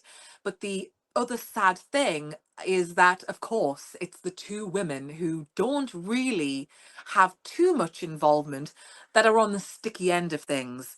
Yeah. Aegon and Aemond and Kristen Cole and Otto, obviously, if it wasn't for Aemond, Egon might have been fine. Like, he wouldn't have been in the state he's in. It's interesting that the women are the ones on receiving the brunt of it, Hmm. receiving the anger from the small folk, and it's totally understandable. It makes complete sense. I thought it was interesting how Alicent threw herself between Helena and the Yes. people, because Alicent does not like to be touched. We saw Yep. her in the bathtub, and I just Unless thought, it's Kristen Cole. well, this is it. I mean, even now, I think she's a bit like, yeah, been there, done that. I think Yeah, she's like exactly. looking for a new boo, and about time too. Like, girl, Yeah. what were you thinking? Especially with that haircut, like that was criminal. I can go on Kristen Cole. Like, I could just read him for filth, but I'm gonna. Kristen I Cole's going love through it. some things. I'm gonna give him a pass for this episode. He's Oh, like I still love in it. shell shock. Oh yeah. Um, but the way that she threw herself between the people and her daughter, and they got into the carriage, I just thought it was so perfect, because back in the day with the original, now they see you as you are moment, Alicent kind of, for want of a better word, failed to be there for Aemond, because Viserys stood by Rhaenyra. It was kind of a fail. Like, she tried to stand up for her son, and she kind of couldn't. It didn't really work. And now she was there protecting her daughter. Helena is never escaping the allegations of being the favorite. No. She is the apple of her mother's eye. I think it is really interesting how they made it back into the carriage, and just the look on their faces. They were genuinely aghast. Like, Yes. I can't believe this is happening. But again, I have to ask, not so much Helena, more Alicent. Look, you wanted to be regent, so why were you not trying to feed the people? Did you know this was this bad? You can't just want the status of power without putting in the work. And Yes. so I look at Alicent and say, okay, Aemond closed the city gates. Fine, that was not on you. But did you not think that that would go badly? Mm-mm. Given the fact that there's only so much food, there is a blockade, you all know that food is not coming in. This is what happens in war. Food does not get around. People don't have the resources they need. And slowly but surely, the small folk, start to suffer. And then you get resentment. And it's totally understandable. But I'm wondering why nobody anticipated this. Yeah. Nobody sort of thought to do what Rhaenyra did, because although the city is closed, there are ways of getting things into the city. Oh If yeah. Rhaenyra managed it, what's Alicent's excuse? What's Aemon's Exactly. excuse? All of these people on the Green Council, it's almost like they're just doing lip service. Are you serving the realm and its people? Not really. Just And so themselves. just themselves, and keeping those seats nice and warm. They don't want anyone coming along and taking their power. And it Exactly. makes you wonder, are these people fit for purpose? Because at the end of the day, as my mind is blanking whether it was Alice Rivers or Masari. I think it was Alice Rivers who said, yes, it was. She said, the service to the realm is what being a king or queen is all about. It's not Yes. about the power and the glory and the personal, prestige. It's not about all the good things for you. It's what can you do for the realm. And so far, this riot, I mean, you reap what you sow. No one's looking out for the small folk. And so Massaria, just genius, Yep. absolutely genius. She saw a gap in the market, so to speak. She saw a weakness and she exploited it. And it was a brilliant thing to do, to have those banners letting everyone know Rhaenyra is the one sending you food. Perfect idea. Yep. And Massaria, she gives off the his name is escaping me from Game of Thrones. Bald guy. Um Varys? Varys, yes. She has the same kind of character as Yes. Varys, and she is for the realm. She's lived as a small folk. She's lived Yeah, as, someone who was stepped over, and she made herself, very powerful like Varys. absolutely. And Very much so. And also, just a little tidbit, because I know you said you haven't read the books, and there's a little theory, I don't know if you've heard, about Varys. Well, one theory is that Varys might actually be a merman. That's a bit of a tinfoil hat theory. But wow. the other theory, which I'm very much here for, is that Varys shaves his head because he's actually a Blackfire, not a Targaryen, but a part of the bastard branch of House Targaryen, Yeah. because there's a lot of rumors to that, and we can talk about that another day. But it was just interesting with Alan shaving his head to hide his identity, and how a lot of people, myself included, think Varys does this on purpose in order to hide Wow. his identity. Because my sort of headcanon is that Varys is working to undermine House Targaryen and has been Again. through multiple eras of kings, from the Mad King to Robert Baratheon, Joffrey, and so on. Yeah. And I feel like the reason he's doing that is because he has beef with the Targaryens, because he's actually a Blackfire. And obviously, the Targaryens and the Blackfires have a lot of bad blood, multiple rebellions, and Yep. such. So it's just a little interesting thing. That's I'm crazy. convinced, I'm convinced that Varys shaves his head on purpose. So that And just it putting and it it out there. almost makes sense because, eh, we've seen multiple rulers that weren't for the realm, and Varys was always for. He never stepped away from doing what's best or what he thinks is best for the realm. Hmm. And Hmm. we've seen that when he, what he did with telling Jon Snow and all that stuff about or now I'm mixing up Daenerys. Daenerys. Oh my god. But yeah, wow, that's awesome. So Blackfires are the bastard Targaryens. Yes. So Okay. I'm trying to think how long after the dance era it is. Sort of like 40, 50 years later. Sort of spoiler warning. The descendants of Rhaenyra and Daemon, it's their, let me see, I'm trying to picture the family tree. It's their grandson, if I'm right, Aegon the Fourth, who is the one to have so many bastard children, and he legitimizes the bastards on his Ah. deathbed. And you've got the trueborn and the bastards, and everyone's like, well, which one do we go with? And Yeah. that begins the Blackfire rebellions, because uh, one of his sons, Daemon Blackfire, people think he is more fitting to be king. Like, he looks the part, and he has the sword and things like that.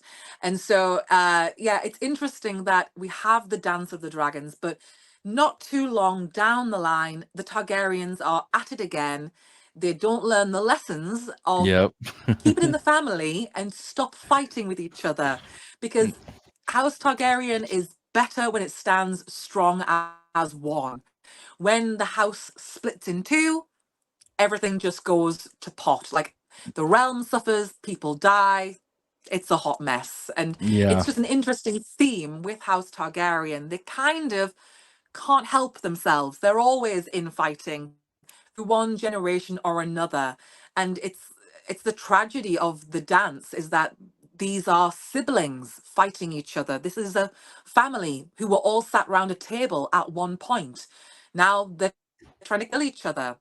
And it's Yep. like maybe don't do that in future, because you're lucky your house is even still around, because there are moments Exactly. that House Targaryen were on the rocks. So it's just a Targaryen tradition to keep on fighting with one another.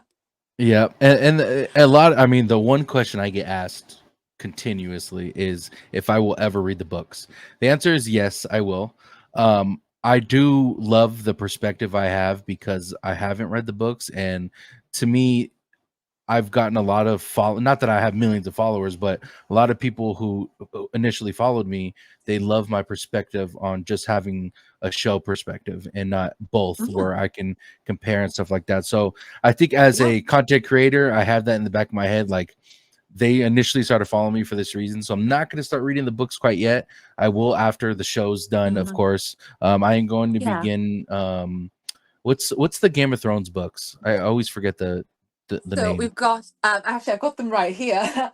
So we've got Game of Thrones is the first one, and then A Okay. Clash of Kings, A Storm of Swords, A Feast for Crows, and A Dance with Dragons. And the thing I would say, that my little bit of advice, if you'll allow me, is Of course. I feel like you can do both. Like if you wanted to dabble with the books, you could, but you can still retain your perspective as predominantly a show first person. Okay. And you know what? There's no right or wrong. Like I lean towards the books over the show, but it doesn't mean that it's only the books that matter and nothing on the show is important. There's bits from both, so you can kind of fuse them together. It it's up to you. Your rules are your rules, and no one can tell you what's right or what's wrong. Yeah. And it's all about just enjoying it for what it is. Yeah. But I feel like there are times when I talk about the books very like as a purist. There are times when I talk about the show in in isolation, like just the show. There are Yeah. times when I'm like, I like this from the books, I like this from the show. I'm putting it together in a head canon. Like this is what I think. Yeah, I There love are it. I no love it. rules. And so I would just say don't feel like you have to pick one or the other. You can do both and Do both. just sort of just roll with it and see how it goes. And I know that a lot of people do struggle with the books because it's like there's a lot going on and you're jumping from POV to POV. So you're like, okay, where are we today? And sort of remembering Yeah. the last chapter you read. And so just no pressure on on any of this. Like just take it for what it is and see how you get on if you want to, but no sweat if you don't. I feel Yep. like I don't like people think I'm one of these people who are like, because I do say I prefer the books over the show, but it doesn't mean to the exclusion of everything. And I also don't have any issue with anyone who prefers the show over the books. Like, that's fine. It's no skin off my nose. We can all still Yeah. enjoy it. So I feel like you may have a comment or two from people saying, well, didn't you say you were just about the show and oh you've changed kind of Yeah, thing. exactly. you know Exactly. but at the same time, we all evolve, and you might say, you know what, I've read the books and I still feel this way about this, and this. It's Yep. entirely up to you. It's your right. Yeah, and I mean, because I do so much content for House of the Dragon and Game of Thrones, like I think I'm obligated to read it at some point.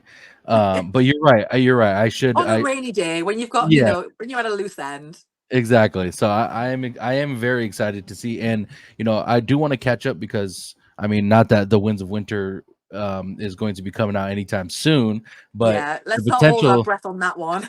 Exactly, the potential that it might come out, I might, I am for sure going to read that because I want to Hmm. see how George R. R. Martin, if there is a Yeah. difference between how they did it and D&D did it, like I want to see the difference for sure. um so one more thing before Yeah. we move And on I, to I would Adam. say as well. Oh Oh, yeah, go good, good. first. No, good. Yeah, go first. Oh no, it's just quickly. Someone actually commented today saying like, is it worth reading an unfinished story? And I said yes, because even though Hmm. it's unfinished, there's still so many amazing things that you can discover. So it's just sort of I I know a lot of people won't even begin because it's not finished, but it doesn't mean you can't enjoy what we already do have. So that was just a little extra. No, yeah, I agree. And George R. R. Martin is almost compared to Tolkien in a way. Like they have Hmm. similar writing styles, and Tolkien is known Yeah, as one of the best writers to ever put pen on paper. he's in And good company. exactly. So why would you not want to read George R. R. Martin, even if it's not finished? That's how I look at it Yeah, as well.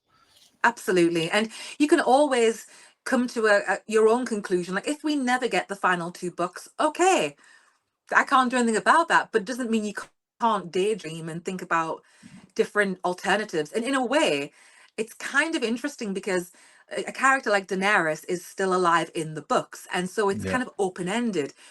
You could have her do anything in your mind. Like, you could have her do all sorts, and no one can tell you that's not true because it's not been written yet. So, Exactly. there's kind of a bit of a blank slate with these things. And at the end of the Absolutely. day, it's whatever you enjoy and what makes it a fun experience, because that's why we do all this. It's to be entertained. And, that's, I feel like with the books, there's a lot of little moments that I think, really do sell the books rather than just the overall story, which is amazing. But there's some plot lines that the show did not get a chance to cover for one reason or another that, oh, just there's some little gems. So Yeah. I always shout out the books for that reason, because, if they were like, let's go back and we're going to redo from season 5, we're going to do 10 more seasons and tell the rest of the story as written in the books. I'd be down for that, but they're not. Yeah. But there's some really, really cool parts as well, and cool characters that the show did not get a chance to show us or didn't get around to showing. So, you know, the show and the books, there's things that everyone can enjoy in both. Yeah. And a lot of people, and this is totally off subject, but a lot of people, they always wonder why, Nettles in this season, and some spots in Game of Thrones where they can't put certain people in the show, and they get pissed off and wonder why. But a lot of people always think that it's Mhm. easy to write a script just because there's book material. It's two different kinds of writing, and it's very difficult to put, stuff that happened Mhm. in a book into a script and make it all Oh make yeah. sense. And it's Yeah. very hard that way, and people don't realize Yeah, that it's it's very different. totally agree. It's very easy for us to be like armchair detectives or like Monday morning quarterbacks. Like, it's very easy for us to critique, because I've never been a writer in one of these rooms. I've been a Yeah. showrunner. I do think there's a lot that they have to consider. And I Yes. suppose Yes. it's just with a story this big and with such an ensemble cast, there's going to be people who say, well, what about this person and that person? And you're going to have that. And I understand that they're going to have to make certain creative choices. It's just the way that it goes. And I suppose it's just hoping that they make the best choice that they can in the moment. And sometimes they do, sometimes I feel like they don't. And everyone's going to have different takes on that. But there's only so much that the show can do if they are given maybe a certain budget or a certain number of episodes. I don't really know who decides on that, like if it's the Hmm. show saying we want to do this number of episodes, or if it's the studio saying this is how many we're giving you. Exactly. Yep. Because Game of Thrones, the word on the curb was that HBO were wanting to do 10 seasons with 10 episodes per season. And it was the showrunners who said, yeah, we're not really here for that. So I don't know if it's the same on House of the Dragon. Sometimes these things work out brilliantly, other times not so much, but it's an each to their own situation. Yeah, exactly. 100%. I wanted to get your opinion on that, the scene where Helena says she's, I don't know if we touched on this yet. Did we touch on it when she says this one stopped singing? Did we touch on that one yet? I think we mentioned it earlier, but just in passing, because Okay. it does seem. I mean, I feel like you're going with the sea smoke kind of angle with this. It does Yeah. seem like everything Helena says is intentional, because she doesn't get many lines, and the ones Yes. that she does get do seem to have a lot of weight to them. So I feel like that was her doing it again. She's sort of foreshadowing something, but she might not know entirely what it is she's seeing. She's still kind of piecing it all together. So Yep. she makes comments like this, and it could apply to many different things. It could be something as well as the dragons. It could be two things. It's sort of one of those situations where we have to wait and see what happens, and then we can look back and then be like, oh, Helena kind of knew, but it's Yes. not always apparent what she's referring to, if it's one thing or if it's more than one situation. But I do think it probably is tied in with the dragons, because we had the dragon keepers singing Hmm. in the earlier part of the episode, which again I loved, because there's something just very kind of almost spiritual about that whole Yes. process, and it just seems very personal and very intimate. And Helena seems like a very sensitive character who, she gets these things, she understands these emotions. Like, she's Yeah. very, very sensitive. And so when Helena speaks, I listen. We Oh don't yeah. always know what she means, but we know something's coming down the pipe. And Every time she probably says something, major stuff. every time she says something, I mark down what the timestamp is so I can go back and rewatch Yes. that exact scene. That is a Um, good idea. Absolutely. I'm going to do so the same now, actually. I'm going to literally be like, okay, at this point in the episode, go back, because she said some ex- crazy stuff, and it I, all I cut meaning at some point. my so the way I took that this one stopped singing, and I made a video on this yesterday. It was kind of an indication that I know when she said this one stopped singing, I took it as this one died. I don't know why, but talk about the little bug, that because it looked like it was laying there in the scene, Mhm. but I took it as that could be Laenor no longer being alive in the show, and that's why Yeah. after those events we see Sea Smoke, say like, okay, I can have another rider now. So that's how I took it. But like we kind of mentioned before, there is multiple ways you can look at this, and the beauty of this show Yeah. is that we have that ability to do so. Exactly, exactly. And I think it is really interesting that we do have a little moment, like, before we get on to Adam and Sea Smoke, we saw in, I think it was episode, I want to say episode 3, it was a few episodes ago, where the Yes. dragon was sort of circling and sort of sniffing him out, but didn't get too close. And now maybe with this, the stopped singing, maybe the implication is now the dragon kind of has the green light, like the Yes. coast is clear, we can now do something with another person, we can approach another person. And especially with the scene with Stefan, like, okay, time is of the essence, they're looking to give me a rider, Mhm. let me go and find my own. And maybe it was just a moment to sort of signify that change, and that this dragon, sorry, was now open to new riders. So I thought it was, I don't know if it's 100% clear, but I feel like this is where they were going with this. Yes. And since you have to sort of just sort of take what they give you and then sort of put the pieces together, it's not going to be spoon fed to us. But I do like how there's kind of spider webs all over this show that link different things together. And I feel like the show is strongest when it brings everything into the fold and everything kind of has meaning. And this is linked to this thing, and that's linked to that. And then it all kind of becomes this giant web. And I feel like that is when the show is at its best. I totally agree. I 100% agree. And kind of to double back, I forgot to mention this part. The reason why I thought it was Laenor in the whole singing part is because if you remember in one of the last couple episodes that we seen Laenor in, it was him singing with Carl when they walked in the room with Oh, Rhaenyra. yes. I'd forgotten Yeah, about that. and Oh, I okay. I'm sold now. I'm sold. You've done it now. Yeah, that's what it is. yeah, and Yeah, I that can't cut. be a coincidence. Exactly. And like I said, with when it comes to Ryan Condal, the little details that they throw in some of these things is phenomenal. Yeah. And as soon as I thought when she said stop singing, I thought about that scene like right away was when he was Yeah, when he singing with comes like Carl. bursting in and he's like, he's had a few too many and he's kind of like a bit loud. Like Rhaenyra's Yeah. like, I can hear him coming. Like, so I think that was just, yeah, little things like that. I didn't even put that together. So I think that is brilliant. And I'm sold on that theory. Awesome, awesome. All right, so the moment that we've been all been waiting for is the Sea Smoke and Adam of Hall situation. Now, Hmm. I got a couple questions for you about this whole situation because some people in my comments, and I'm sure in yours, are kind of confused how Adam, for one, is able to ride Sea Smoke, but how Sea Smoke kind of chose him as a writer because he is a Valarian, Yes. and he's not a Targaryen. So, and we don't know for sure if Laenor is dead or if he's alive.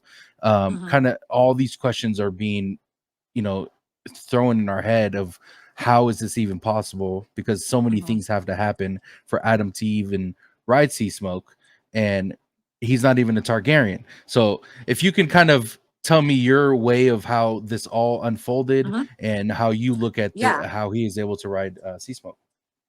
So there is a bit of a gray area because, and George has alluded to this in recent blog posts about basically how when Winds of Winter arrives, um, there will be clarification about how this process all works and what it compromises, what it is comprised of. Sorry, of a dragon. Do they choose the rider? Like, what's the vibe? What needs to happen for this to be a thing?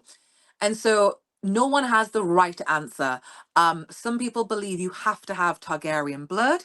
Others make it a bit broader. You have to have Valyrian blood. I don't know if that is the case. I do lean towards you probably do need Valyrian blood because Valyrians were the ones who tamed dragons and used blood magic back in the day to bond the dragons to their will. And from that point, dragons and Valyria are synonymous with each other. And so I feel like for that not to mean anything, and for any old person, like any old Joe, to become a dragon rider, like that diminishes the lore that has been built up. But at the Hmm. same time, I sit here and say you have to be this, this, or this in order to become a dragon rider. Because I personally, and this is just me, I think the dragon does choose the rider because dragons have turned their noses up at people, they've blasted them with dragon fire. It's not been a thing. And it does seem like the dragon has the final say so. Say, yeah. And that's always been kind of how I felt about it because the dragons are magical. So they have this special status. And I like the idea that anyone who is a really deserving person could become a dragon rider, that you don't need this special blood because there's a kind of thing about the Targaryens and the Valyrians, this closer to gods than to men thing, Yeah. which I do not believe to be true. I do think it's just Mm. propaganda because what makes you special is who you are as a person and how you behave. It shouldn't be a sort of dynastic thing. Like, because I come from this line, I am deserving of a dragon. I feel like the whole ethos is the other way around. You want to humble yourself and put the work in and be a good person. If you're lucky, a dragon will choose you. That's my way of looking at it. But you've got to look at the number of dragons that we know of and their riders, and is obviously heavily slanted towards House Targaryen. And one of the unanswered things is that because they have a special bond? Maybe. I mean, it's probably a mixture of things. Maybe it's a little bit of having that blood of old Valyria. Maybe it's a little bit of, well, this dragon liked you and liked your vibe and, thought you could kick it together. It's Yeah. probably a few things all together. I don't think it's one thing that sets you apart. But I Okay. also think there's an interesting dynamic, which is this interesting thing of if you are of the blood of old Valyria, it doesn't just mean you're a Targaryen, because the Valarians are from Valyria originally, but we don't see any, up till this point, there's been no Valarian dragon riders. And the question is, did anyone try, or was it just assumed because the Exactly. Targaryens said it was just for them, that people just, if someone says something, maybe you don't question it. Maybe no one Hmm. tried. And maybe that's part of the greater myth that Yep. kind of surrounds the dragons, and it serves the interests of House Targaryen to let people know, well, we are special, so you should defer to us because the dragons, they think we're special. We have a unique connection. It's a little self-serving. And so it makes you wonder, like with the character of Nettles, some people say she's not a Valyrian. or of the Valyrian descent. Some say she is, some say she isn't. We don't know. It is deliberately ambiguous. And I'm here for both arguments. Say, for example, this young girl was of the blood of old Valyria. That's fine. Maybe she's not and is just worthy by the dragon's standards.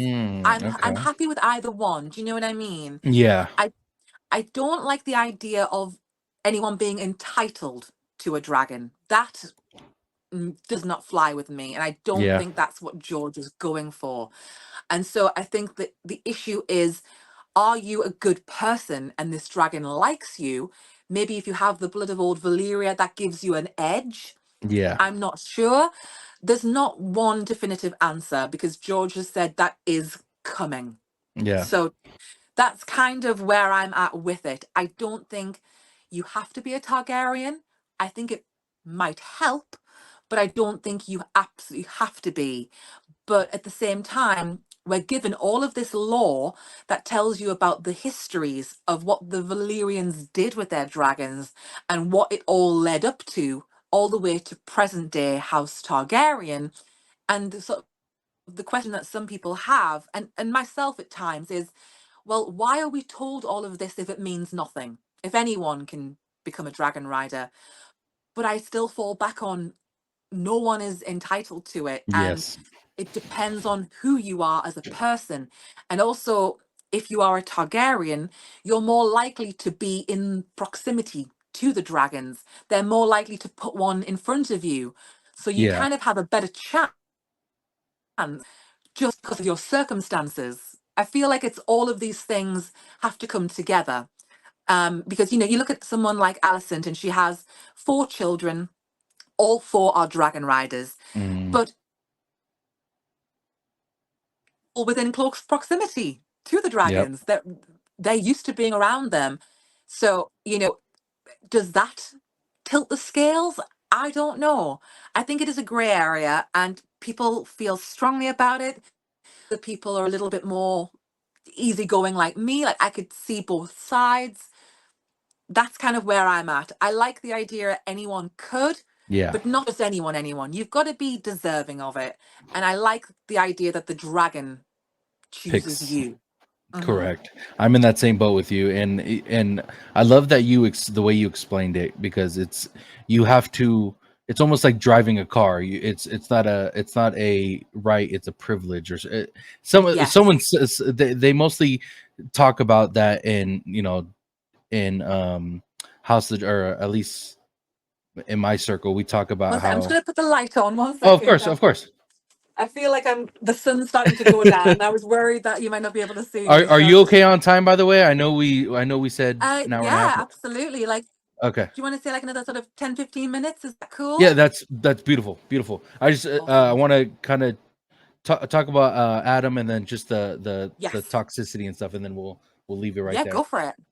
So yeah, so Adam, in my opinion, was a great character because he almost is deserving in the way you kind of explained, because he, not only because he's a Valarian, but you could see he wants to do good and he wants to live a better life. We seen when Sea Smoke flew over him the first time, he's picking up crabs in the on the beach, and he Yeah. loves his brother. He He wants. seems like a good guy. Exactly, exactly. And Sea Smoke, like we like we said before, Sea Smoke had a type, so he said, "Why not?" Well, Well, this is let's. it. And Yeah. also, it'd be interesting with Leonor and Leonor being the son of Corlys, these boys being Corlys's blood, like they are half brothers. Like, I wonder if that sort of swayed y- it in Adam's favor a little bit. Maybe it Oh yeah. helped. Like, maybe that was the cherry on top. Like, oh, you remind me a little bit of my former rider. Maybe, I don't know. Exactly. And shout out again to her, the director or the writer of this episode escapes my mind, but shout out to that person, because it was a different perspective of how a dragon could be claimed, but in the Yes. opposite way, a dragon claimed a rider. So I Yes. loved the way they did that in this Me episode. too. Oh, Yep. brilliant. It's so good. And of course, we got to see a better way, or a different way, in Game of Thrones, we didn't Yeah. really see a It claim of a wasn't the same, dragon. was it? Yeah. No, The Jon Snow Rhaegal thing just felt a little bit like he was on a rushed, and booking it was, Bronco. yeah, exactly. It was so weird. Yeah. And then I and then don't we feel like he wanted to do that. I feel like he did it for her. Like, oh, exactly. I'm going to impress my girl a little bit. Like, I can't look like a punk. But Exactly. really, he was like, I don't want to go on this thing. Yeah, and he's yelling and screaming the whole time he was on him too. Yes. But yeah, we see with Vagar and Aemon the way he claimed Yeah. Vagar, One of and my favorite scenes. Love that yep. one. And then in this scene we get Adam being claimed by Sea Smoke, but He it had was no such choice in the matter. exactly, and I loved it, and I was all here for it. It was a, like I said, a different way of seeing it, and I love different things that happen within this show, and this was a good part of that the different parts that we're seeing for sure. Me too. Real quick, where was I? Yeah, so Sea Smoke, and then we see Rhaenyra very upset because she wasn't there to see who was riding Sea Smoke, her ex-husband or Yes. her husband's Mm-hmm. dragon. So we see her shoo off, and we don't have to talk about the trailer or anything, but she was pissed, she was mad, and she didn't care Yeah. who. She didn't care who saw her leave or what it Yeah. was, but she She's a got on Cyrax. Targaryen. She has a temper. Exactly. Soon as she hopped on Cyrax and was like, all right, I need to go find Sea Smoke and the rider. But Yeah. that part right there was wonderful because she didn't care. She didn't care what the hell was going on. I Yeah. need to see who's on Sea Smoke. And I loved it. Yeah. Loved it. I did too, and I'm excited to see Rhaenyra in a more active role because Hmm. that's kind of how I picture Rhaenyra in like my mind, is that she has to work within certain confines of society, but deep down inside there's like a fire burning in her, and she's having to really toe the line, and it's very difficult to keep everyone happy. They've had a really bad run of luck. It's just been bad thing after bad thing, and she's obviously like thinking, Are things ever going to turn around? Like, are we ever going to have something happen in our favor?" And I think part of the situation with her going off like she did was like, let me do something now. But also, what if it was somebody from the Greens side that Ex- had taken Sea Smoke and potentially reduced her numbers? And I think she's just had enough yes. of being a bystander to what everyone is doing around her. And now we're seeing her move into a new phase, which I'm very much here for. Oh yeah. I totally agree with you. Totally agree with you. So yeah, this wraps up episode 6. I had loved this episode. Like I said, a lot of people were on the fence about it, unfortunately, but I loved it as too. yeah, Yeah. People are. What are people smoking today? Because it was brilliant. It's like, come on, yeah, people, and come on, and get with the program. and like we kind of alluded to earlier, like we are character development is a very important part to the way we see Yeah. a story going, or um the direction it's going, and we're loving the character developments in this show. So I can't wait for episode 7. I'm so excited for this whole season, and um I'm excited to see how they're going to end it on a cliffhanger, because as we know, Game of Thrones, House Yes. of the Dragon, their cliffhangers are Yeah. unmatched. It's got to be something juicy. It's got to be Ex- something like that has the audience gagging. Like, you left us on that note.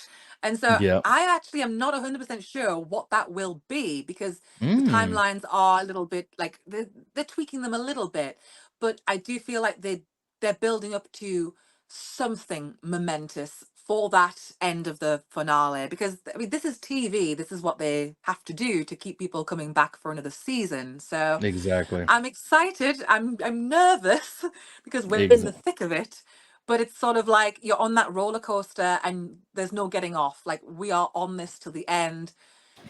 Some people are not going to make it out, but it is what it is. And so that train has left the station, oh yeah. saying Eh, that, but it's underway.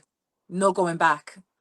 Yep. And the so people were mad at the 8 episodes, which I understand. Of course we want longer episodes, and this was the Yeah. first This was the first under 10 season that we got since Game of Thrones season 8. And the reason why I'm okay with it is because I believe the game plan is they're going to begin filming season 3 towards the end of this year, which I believe was speculated by Matt Smith during an interview that they're going to begin filming, which we could get a Yeah, because season they're doing the 3. writing now. Like I think the writing's getting hammered out now, so that would probably, yeah, I could see that.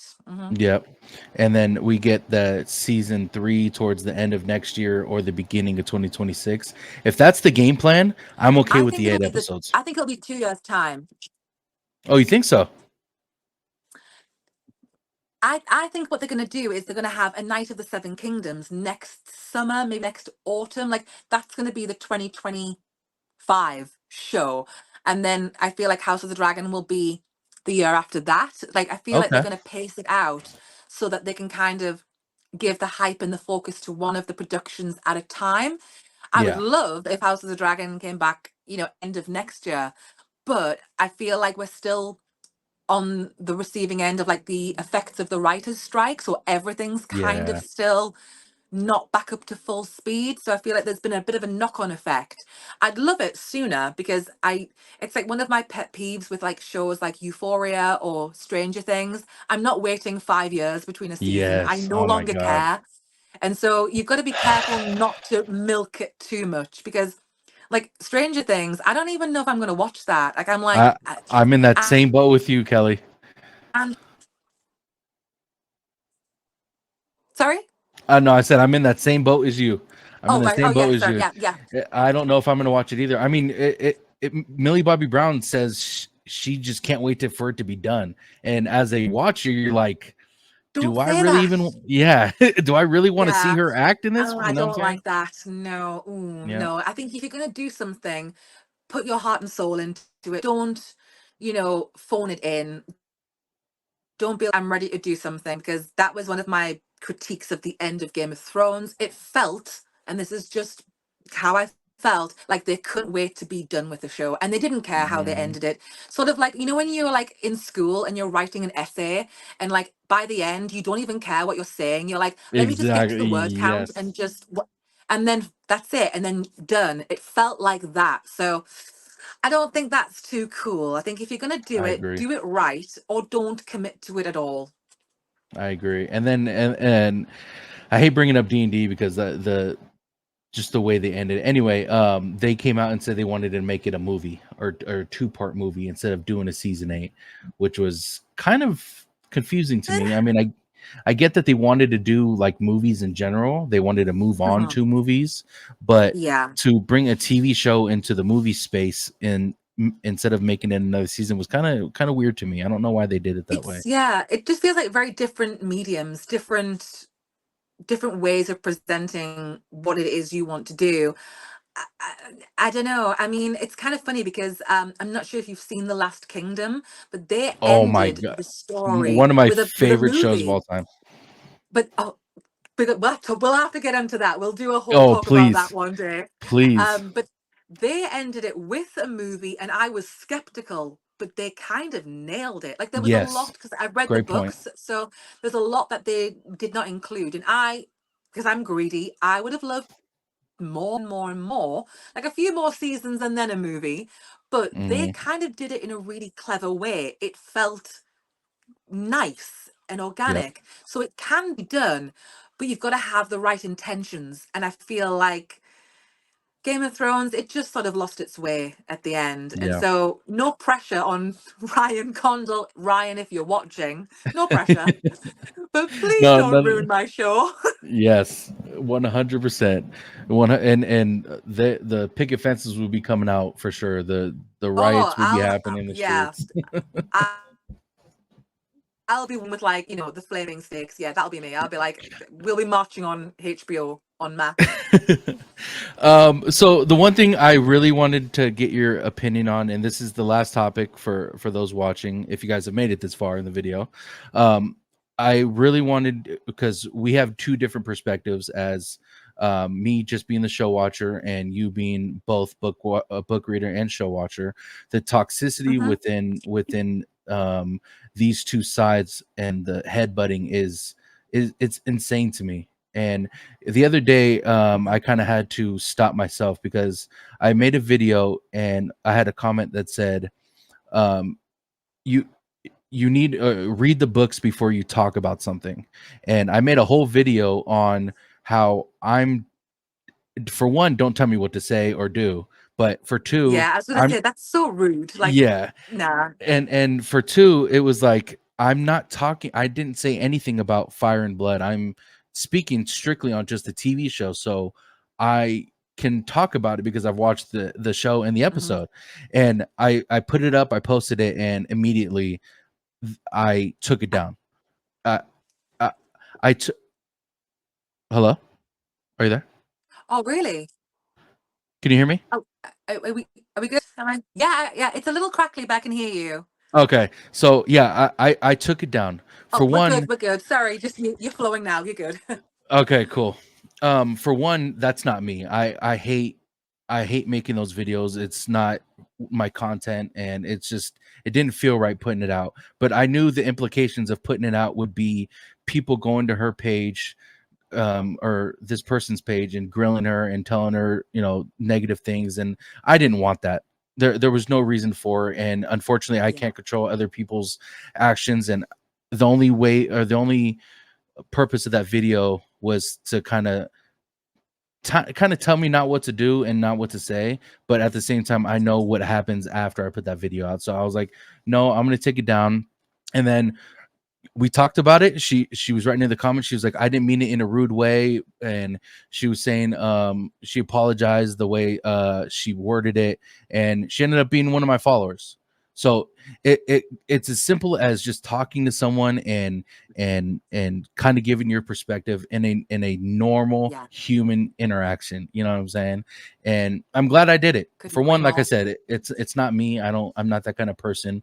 Like it, but I knew exactly what would happen in the comments, in her comments, what people would say. So I was like, no, let me do it this way. Hmm. Let me do it the way my parents taught me how to do it, and be a man and talk about it. You know what I'm There you saying? go. But That's the what's your thing. There's a outtake way on to do the things. what's your outtake on the toxicity between the two and why it's a thing in the first place? How long have you got? Oh, um, I honestly, I've experienced my fair share of craziness. I think that there is an element of sort of, like keyboard warrior kind of vibes come in. Like people feel very confident leaving comments that you would never say in real life. I find the conflict between people who are like, oh well, I prefer the show, or people who I prefer the book. You can enjoy both at the same time. Like, two things can be true at once. It exactly. doesn't have to be all or nothing. And obviously there are things that I prefer. Overall, I lean towards the books, but it doesn't mean that I will then turn on the show and say everything was wrong, because that's not the case. And Yeah. there are moments that we don't see, like moments in House of the Dragon that we get, that we don't know in the books, like the bonding with the dragons and that kind of interaction, that sort of thing. We don't get that in the books. Mhm. So there's right and wrong, like there's pros and cons, sorry, on both sides. The thing I find in my experience is people want not clout, but they kind of get very competitive. Like they want to be the one with the number one idea, or sort of leading the pack in terms of the discourse. And Yes. it's not a competition. Like, and I've actually found myself, like, I have a very sort of small circle of like creators that I actually interact with, because I know that they are fair and balanced, and everyone has like different favorites, different perspectives. Some people prefer the show, some people prefer the books, some prefer John, some prefer Daenerys, some prefer Tyrion. We have all these different perspectives, and I feel like I'm happy in my little bubble because I get a Mhm. good feel for everything without exposing myself to the wider toxicity of the fandom. Because I think there's a lot of people who are very juvenile and need to grow the hell up, and people who need to get a life. Because Preach. because I've mentioned, I've done a few videos here and there where I've talked about like the things that I've been on the receiving end of, Oh and yeah. sometimes it comes from other creators, which is kind of wild. And I think that people in the same boat should know better. Oh yeah. And then you have people who are just fans of the show or the books, people within the fandom, and they're acting out too. And the bottom line is, are you doing this to improve the conversation, to move the discourse along? Or to Or be a are you troll. doing it? Oh, yeah. Or are you just being a jerk? Yep. And I feel like some days it's people wanting to be a jerk because they've had a crap day. And so let me just say something mean on the internet. Like, go on, go off. Like, Yep. you do you. If that makes you feel better, you do you. And I find that you've got to protect your space because people will come for you over the Hmm. slightest thing. And people will take your words out of context. They will take your videos, edit them, crop them, put words beside each other that you did not say, and then you get put on blast. And Yep. it's just like, I'm at the point where I'm like, if you want to do that, go for it. I'm Yeah. not getting involved because I'm happy in my safe space. And it's something I would preach to everyone, is to create your own little community within the fandom where, like, some of my friends who are my fellow creators, if I was to really say something totally outlandish, they would be like, girl, what? Like, Yeah. they would like check me on it. I don't need strangers doing that because Hmm. me and the people I interact with, we do big each other up, and we always like shout out each other and give each other praise and are in each other's comment section out of respect for being creators as well as being friends. But also, like, if I was to just say something crazy, like, they'll call me on it. I don't Yeah. need I don't need a stranger to do so. And there's ways of doing it, I find, as well. And One hundred sometimes percent. people do leave comments that I find are a bit rude, but sometimes, like one time I did reply to someone kind of like, what? Like, what's going on? And then it turned out to be a sort of lost in translation situation. But I do think that is Mm. quite rare. I Yeah. think people, sometimes, like, from people all over the world, sometimes it is lost in translation. However, sometimes people try and be clever, people try and be smart. And I'm like, I'm not willing to put myself into that space. Like, go off all you want. Please feed my algorithm. Have at Exactly. it. Have at it. Please I comment on love. every single video because it's no skin off my nose. Hmm. And it's something that I've had to learn over time, because in the very beginning, I would read every single comment and take some of them to heart.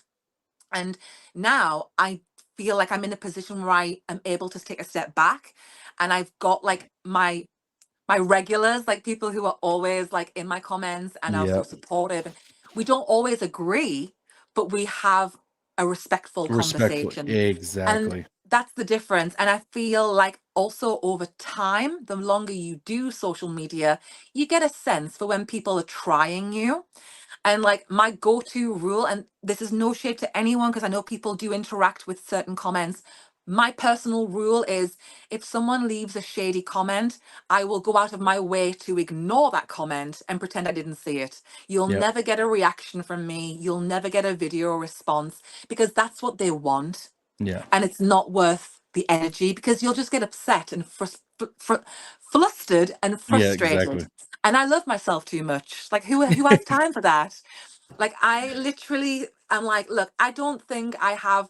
There's a couple of theories that people might not agree with on when it comes to what I say and my content, but I don't think I'm like out there crazy tinfoil hat every Yeah. day. Yeah. I feel like, I'm all right. I'm doing okay. And with this like fandom, it takes one word and people can come for you. And so, in a way, there's almost nothing you can do to protect yourself apart from block people and ignore them. Like, I find Yep. that is the best tactic, like to not even bother to block people because it's like, you're not important enough to block. I can't be bothered to lift my finger to press the button. Just Exactly. just keep yelling into a void, because it's like that old phrase of like, if a I can't remember the exact phrasing, but it's like, if a tree falls in the woods, but there's no one there to hear it, did it It even does make fall? sound. Yeah. Do you know what I mean? Like, Yeah. yeah, just did it even happen? And so for my personal like sanctity, for me to keep on doing this, I've got to keep it a healthy environment. And so I'm like, keep on yelling into that void. No Yep. one's listening, because I know that there are people who are listening and who are hearing good faith. And I feel like the longer you do this, you get a feel for the people who are there. And there's a, what's interesting is I have people who are very into the show, into the books, and then I have people who are very new to this world. And so I kind of have to cater to different audiences at the same time. Like Yeah, sometimes I'll exactly. go into a deep lore video. Sometimes I'll just talk about like the histories, because people might not know about things, and just try and provide context. And sometimes there'll be people in my comments saying, well, people shouldn't be asking this question. Like, if they don't already know this, what are they doing in the fandom? But we all start somewhere. Yeah. And, you know, I feel like I try and make it a welcoming place, and I try and make a point of going, you know what? I've had people like come for me. People, like, I don't really talk about it too much, and I'll never name and shame, because I'm Oh yeah. like, I'm not giving that person the attention. So, you know, again, tree in the woods situation. But it's easier said than done, and it is hard sometimes. And I do feel like you can't do right for doing wrong. So the Hmm. slightest thing can be taken out of context. Like, I'm not sure if you are aware, but I did a video, like, it was quite a while ago now, like a good few months ago, where I said, you know, who is really behind Blood and Cheese? Because the way that Fire and Blood is written, it is a second-hand source written 100 years later. Not, it's not a, you know, this is not CCTV saying we saw Yeah, so there's and so yeah. in the tunnels, you know. It's not definitive. And I raised the question, could Ah. other people be involved? And it apparently got really bad. I know that somebody took my video, screen recorded it after I disabled that feature, put it on Twitter, and was like going off on it. And I had all of these creators, like big creators, messaging me being like, "Are you okay?" And I'm like, "Yeah, why? What's going on?" Yeah, what And happened? and they were like, "Oh, you're getting dragged." And I'm like, I stand by that video, and I'd say it again, because my point was, Fire and Blood blames Damon for Blood and Cheese, but how do we know someone else was not involved? Because, Yeah. and I ran through the examples, and I left that video up out of principle. Like, I am now good. I'm going to do more videos like this. If that's how you're going to be, oh, I'm going to double down. I'm going to do it even harder, because Yeah. it was a fair discussion in good faith, and people just took it out of context. And it apparently, people were wishing terrible things on me. Like a couple of people, like my friend Kayla, my friend Estella, JJ, they were like, whatever you do not look at the quote tweets, because you will get very upset. And I was like, no problem. Ignorance is bliss. So I don't know what was being said about me, but apparently it was really, really bad. Enough for people who I don't speak to a whole lot. Even people like that still reached out to me like, "Are you okay? Because we saw this and it looks really bad." And I still to this day don't know what was being said, apart from that apparently I was terrible because I suggested somebody other than Damon could be involved. And obviously the show went with the Damon route. But one thing that stands out is in Fire and Blood, there is somebody on the Green Council. We don't know who it is, but apparently they are a friend of Damon. So I'm like, hang on a Mm, minute. So there's a fox in the hen house. So there's other people with other motives.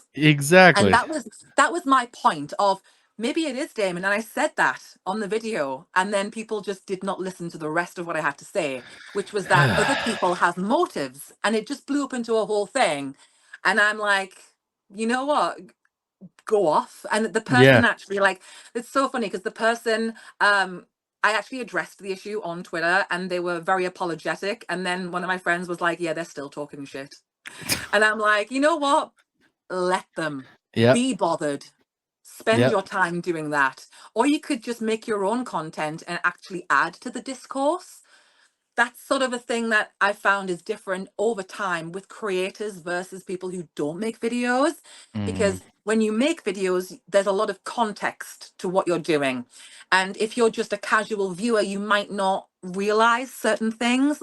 Like, certain people have said, Like one time I did a video and they were like, so and so just did a video on this. And it was like, yeah, we're talking about the same show that's airing. Yeah. Like it's gonna happen.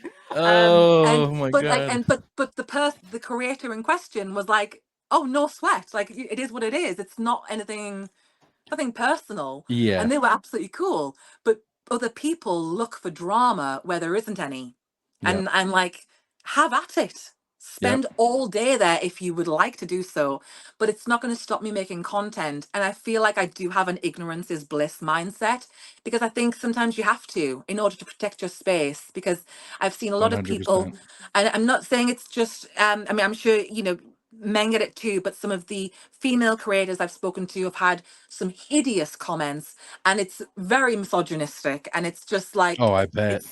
it's just like, why would you do that? Like, what do you gain from doing that? And I feel like if you're not adding to the discourse, you're just kind of adding to the noise and to the trolling. And we all know that it's a problem in the fandom. So I feel like we all have a responsibility to kind of like, let's not feed into it, Exactly. because it's bad. And I've seen things that people like the cast have received terrible Oh, messages and horrible yes. comments. And it's like, and that's real stuff because Yes. like these are really, really prominent people with a very high public profile.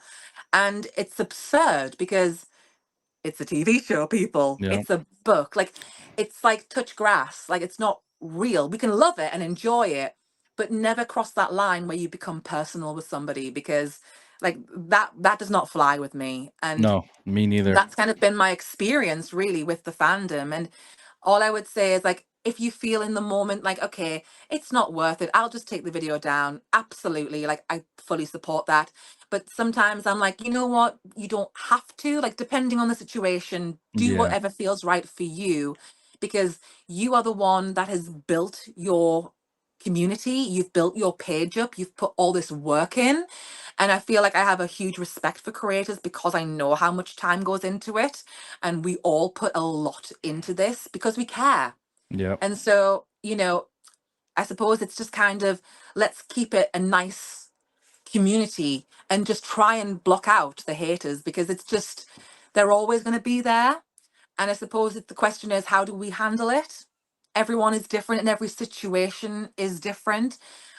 And sometimes, as I said, like things can be lost in translation because someone was once like, oh no, I didn't mean that in a bad way. And I'm like, oh, Yeah. sorry, neither did I. Like, it's these things happen. And I think it depends on the person that you're interacting with. Some people are here for a good time and to have fun and to enjoy this. And some people have nothing better to do. And they're like, let me just hate on something. And it's very strange. And it's like, Very, yeah. and I also think maybe it's an age thing because, but it's not entirely an age thing because some people who are regulars on my page are, teenagers, very young, early 20s, and they get it and they are spot on and they are Yeah. brilliant. So it's not just an age thing, but there are some people who are very juvenile and like it's almost like you've not lived life, like you don't know how the real world is and you're Yep. just looking at it through a certain lens, and it's just like I don't have time for that, I'm old. And so and I will say this, and it's kind of like a shout out to everybody who's like taken the time to watch my videos, like them, follow my channel and stuff. I've gotten to a place where I'm so very privileged because I can afford to block people en masse Mm-hmm. if I want to, because like I have a community that is very loyal and very supportive. So it's almost like I don't need you guys, but Yeah. boost the algorithm if you want. Please go and Exactly. like every video and get that on the FYP. Thanks. So Yeah. that's kind of my experience for what it's worth. And you're 100% correct. And the best thing we could do as creators is form a community that is loving and supportive and even Yeah. welcoming to other opinions, even though they don't match yours. Yeah. And we get that all the time in my lives. Is we Yeah. get people That's coming in exactly and it. It's real life, isn't it? Like this is yep, the thing. yep. And I get it all the time. Like people come in and say their opinion. Oh, the show sucks. I hate the show. And like, why do you like this show? And my mods at first were just muting them and banning them, and I was like, no, no, no, you don't need to do that. Let them say their piece. If they want to be disrespectful and start calling people names and all that, then you do it. Yes, But absolutely. let them say their piece. If they don't agree with us, it's fine. And then that's Mhm. when a lot of people were like Tones, you're a great person. Like it, Mhm. I was raised a That's certain the way. right approach. That Yep, you're absolutely right, and credit to you because you're allowing people to say what they want to say. You're not forcing your opinions on them. But when it gets disrespectful, you draw a line in the sand, and that's e- that's what grown-ups do. exactly, You were exactly. raised correctly, so yeah. And I kind of I have to do it. I have to put that in perspective because um you kind of want your community to have that same respect as you give out. You know what I'm saying? Yeah. I don't want people on my page who are cussing people and being horrible and using like derogatory language. Like when it's like we all throw the odd curse word here and there, but when people start making it personal, I'm like, Exactly. not in my comment section. No. Yep. And I click on the profile and like, you're following me. Why? You know Ex- how I run things here. Yep. Did you click follow by accident? Like, get out. What's wrong Exactly. with you people? Oh my God, Kelly, we can talk for hours and hours and hours, but we are way past our initial time. But Yes. I This do want to always thank. happens. I'm so sorry. I always do this. I always have people No, no, on for ages, and I'm like, we just could be here all night. So we have to I'm free. record somewhere. I was free. I was just worried about you, and I know it's getting late over there because you are, in the UK, and Mhm. you are 8 hours ahead of me. So I just wanted to make sure Yes. everything was okay on your So you've end. got a full day ahead of you now. Like Oh yeah, room for activities. Like, oh yeah, yeah. oh yeah. So, but I do thank you so much for joining me. You are one of the bigger creators that I've had on my channel, and not necessarily the reason why I had you on here, but your videos and the sincerity and the passion you have for the show is why I'm a huge fan of you. Oh, And thank you that's very much. why, That's very of sweet of you. course. It means a lot. When people say nice things, it just blows my mind. Cause I'm like, me? Little old me? Just filming videos in my car or in my house. And it's just, this is the thing. Like, I've made really strong friendships through Hmm. this fandom. And that's the best part of it. Like, people I Exactly. speak to on a daily basis, like, we're in the group chat, chit-chatting, the way I do with people in real life. And this is the thing. Like, this is the perks of being in this fandom, and I feel like people, we sort of attract sort of similar vibes. Like if you're a good person, you'll kind of vibe with other people who are on your wavelength, and people Exactly. who are cool about stuff. And so I really appreciate you for inviting me on. I've had such a fun time, and like if you'll have me back, I'll be back to chew your ear off about Oh, something or other. please. Please, we would love to have you back in. And I was just thinking we need to have that Last Kingdom conversation because I Oh can my go god, in. yes. I can go into detail with, and it's unfortunate because my friend group, they do watch similar TV shows as me. Like my cousin X Rod, he watches The Last Kingdom like as much as I did, and he loves it. And we talk about it all the time privately. But I would love to have like an actual episode where we talk about The Last Oh, Kingdom because sign me up. Like if that's going ahead, like I'll absolutely be there because I love The Last Kingdom. Absolutely beautiful, amazing. So, beautiful. But yes, like I said, thank you again. It was an honor having you on the show, and you are thank you. more than welcome to come back for sure. Um, if you could tell the people where they can find you on social Uh-huh. media, Yeah. yeah, tell the people where they can find you on social media, Yeah. if you don't mind. So the best place to find me is on TikTok at Game of Thrones Historian, all one word. And then if you do stumble across my profile, my link tree is in the bio.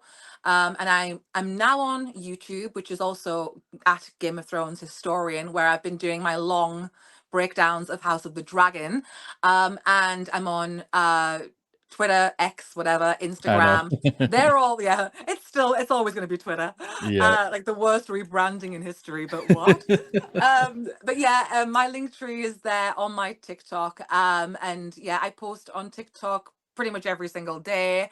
And we talk 99% of the time House of the Dragon, Game of Thrones, A Song of Ice and Fire.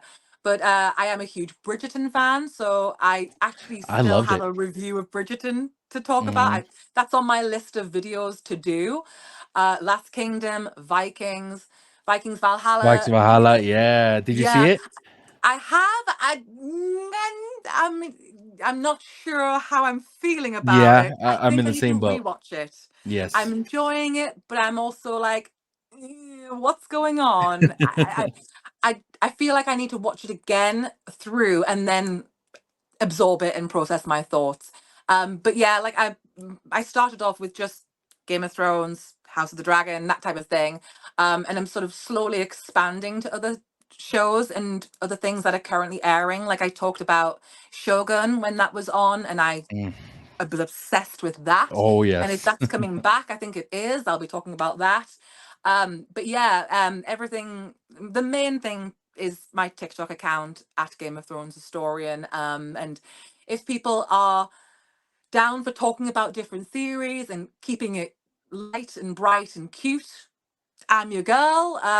We keep it nice over there, and I feel like, it's a safe space within this kind of wild fandom. Yes. But I also think that you're one of those places as well. I think you're very fair and open-minded, and I think that will serve you well in life, but also in content creation as well. So it's been like a privilege to be on here, and thank you so much for having me. I've absolutely loved it. I could talk for longer, but I probably shouldn't. Need to go and get some dinner. I know, right? But yeah, please, please, please go follow her. I will have everything in the description below, so make sure you guys go give her a follow. She goes into depth about the books, the show. So if you guys are interested, please go give her a Everything, follow. pretty much. Yep. You name it, I've probably got a video on it some point sooner or later. We cover uh, a lot over there. I love it. And as soon as I read the books, I'm rewatching every single video you've done, like through your whole page. You better get comfy because there's a lot. So yeah. If Guys, there's if any in you particular, I can send them your way. If there's anything like, what about this? 2 seconds, let me just find it. Right. Okay. yeah, This is what you want to exactly. check out. But guys, if you guys like the video, please hit the like button. If you guys subscribe, make sure it's with notifications on so you guys are notified once a video is uploaded. Comment and let us know what you guys thought about the episode, and let us know what you guys thought about our takes and reviews on this video. But I appreciate you guys for watching. Thanks again to Kelly. But I hope you guys have a great night, a great day. I love y'all.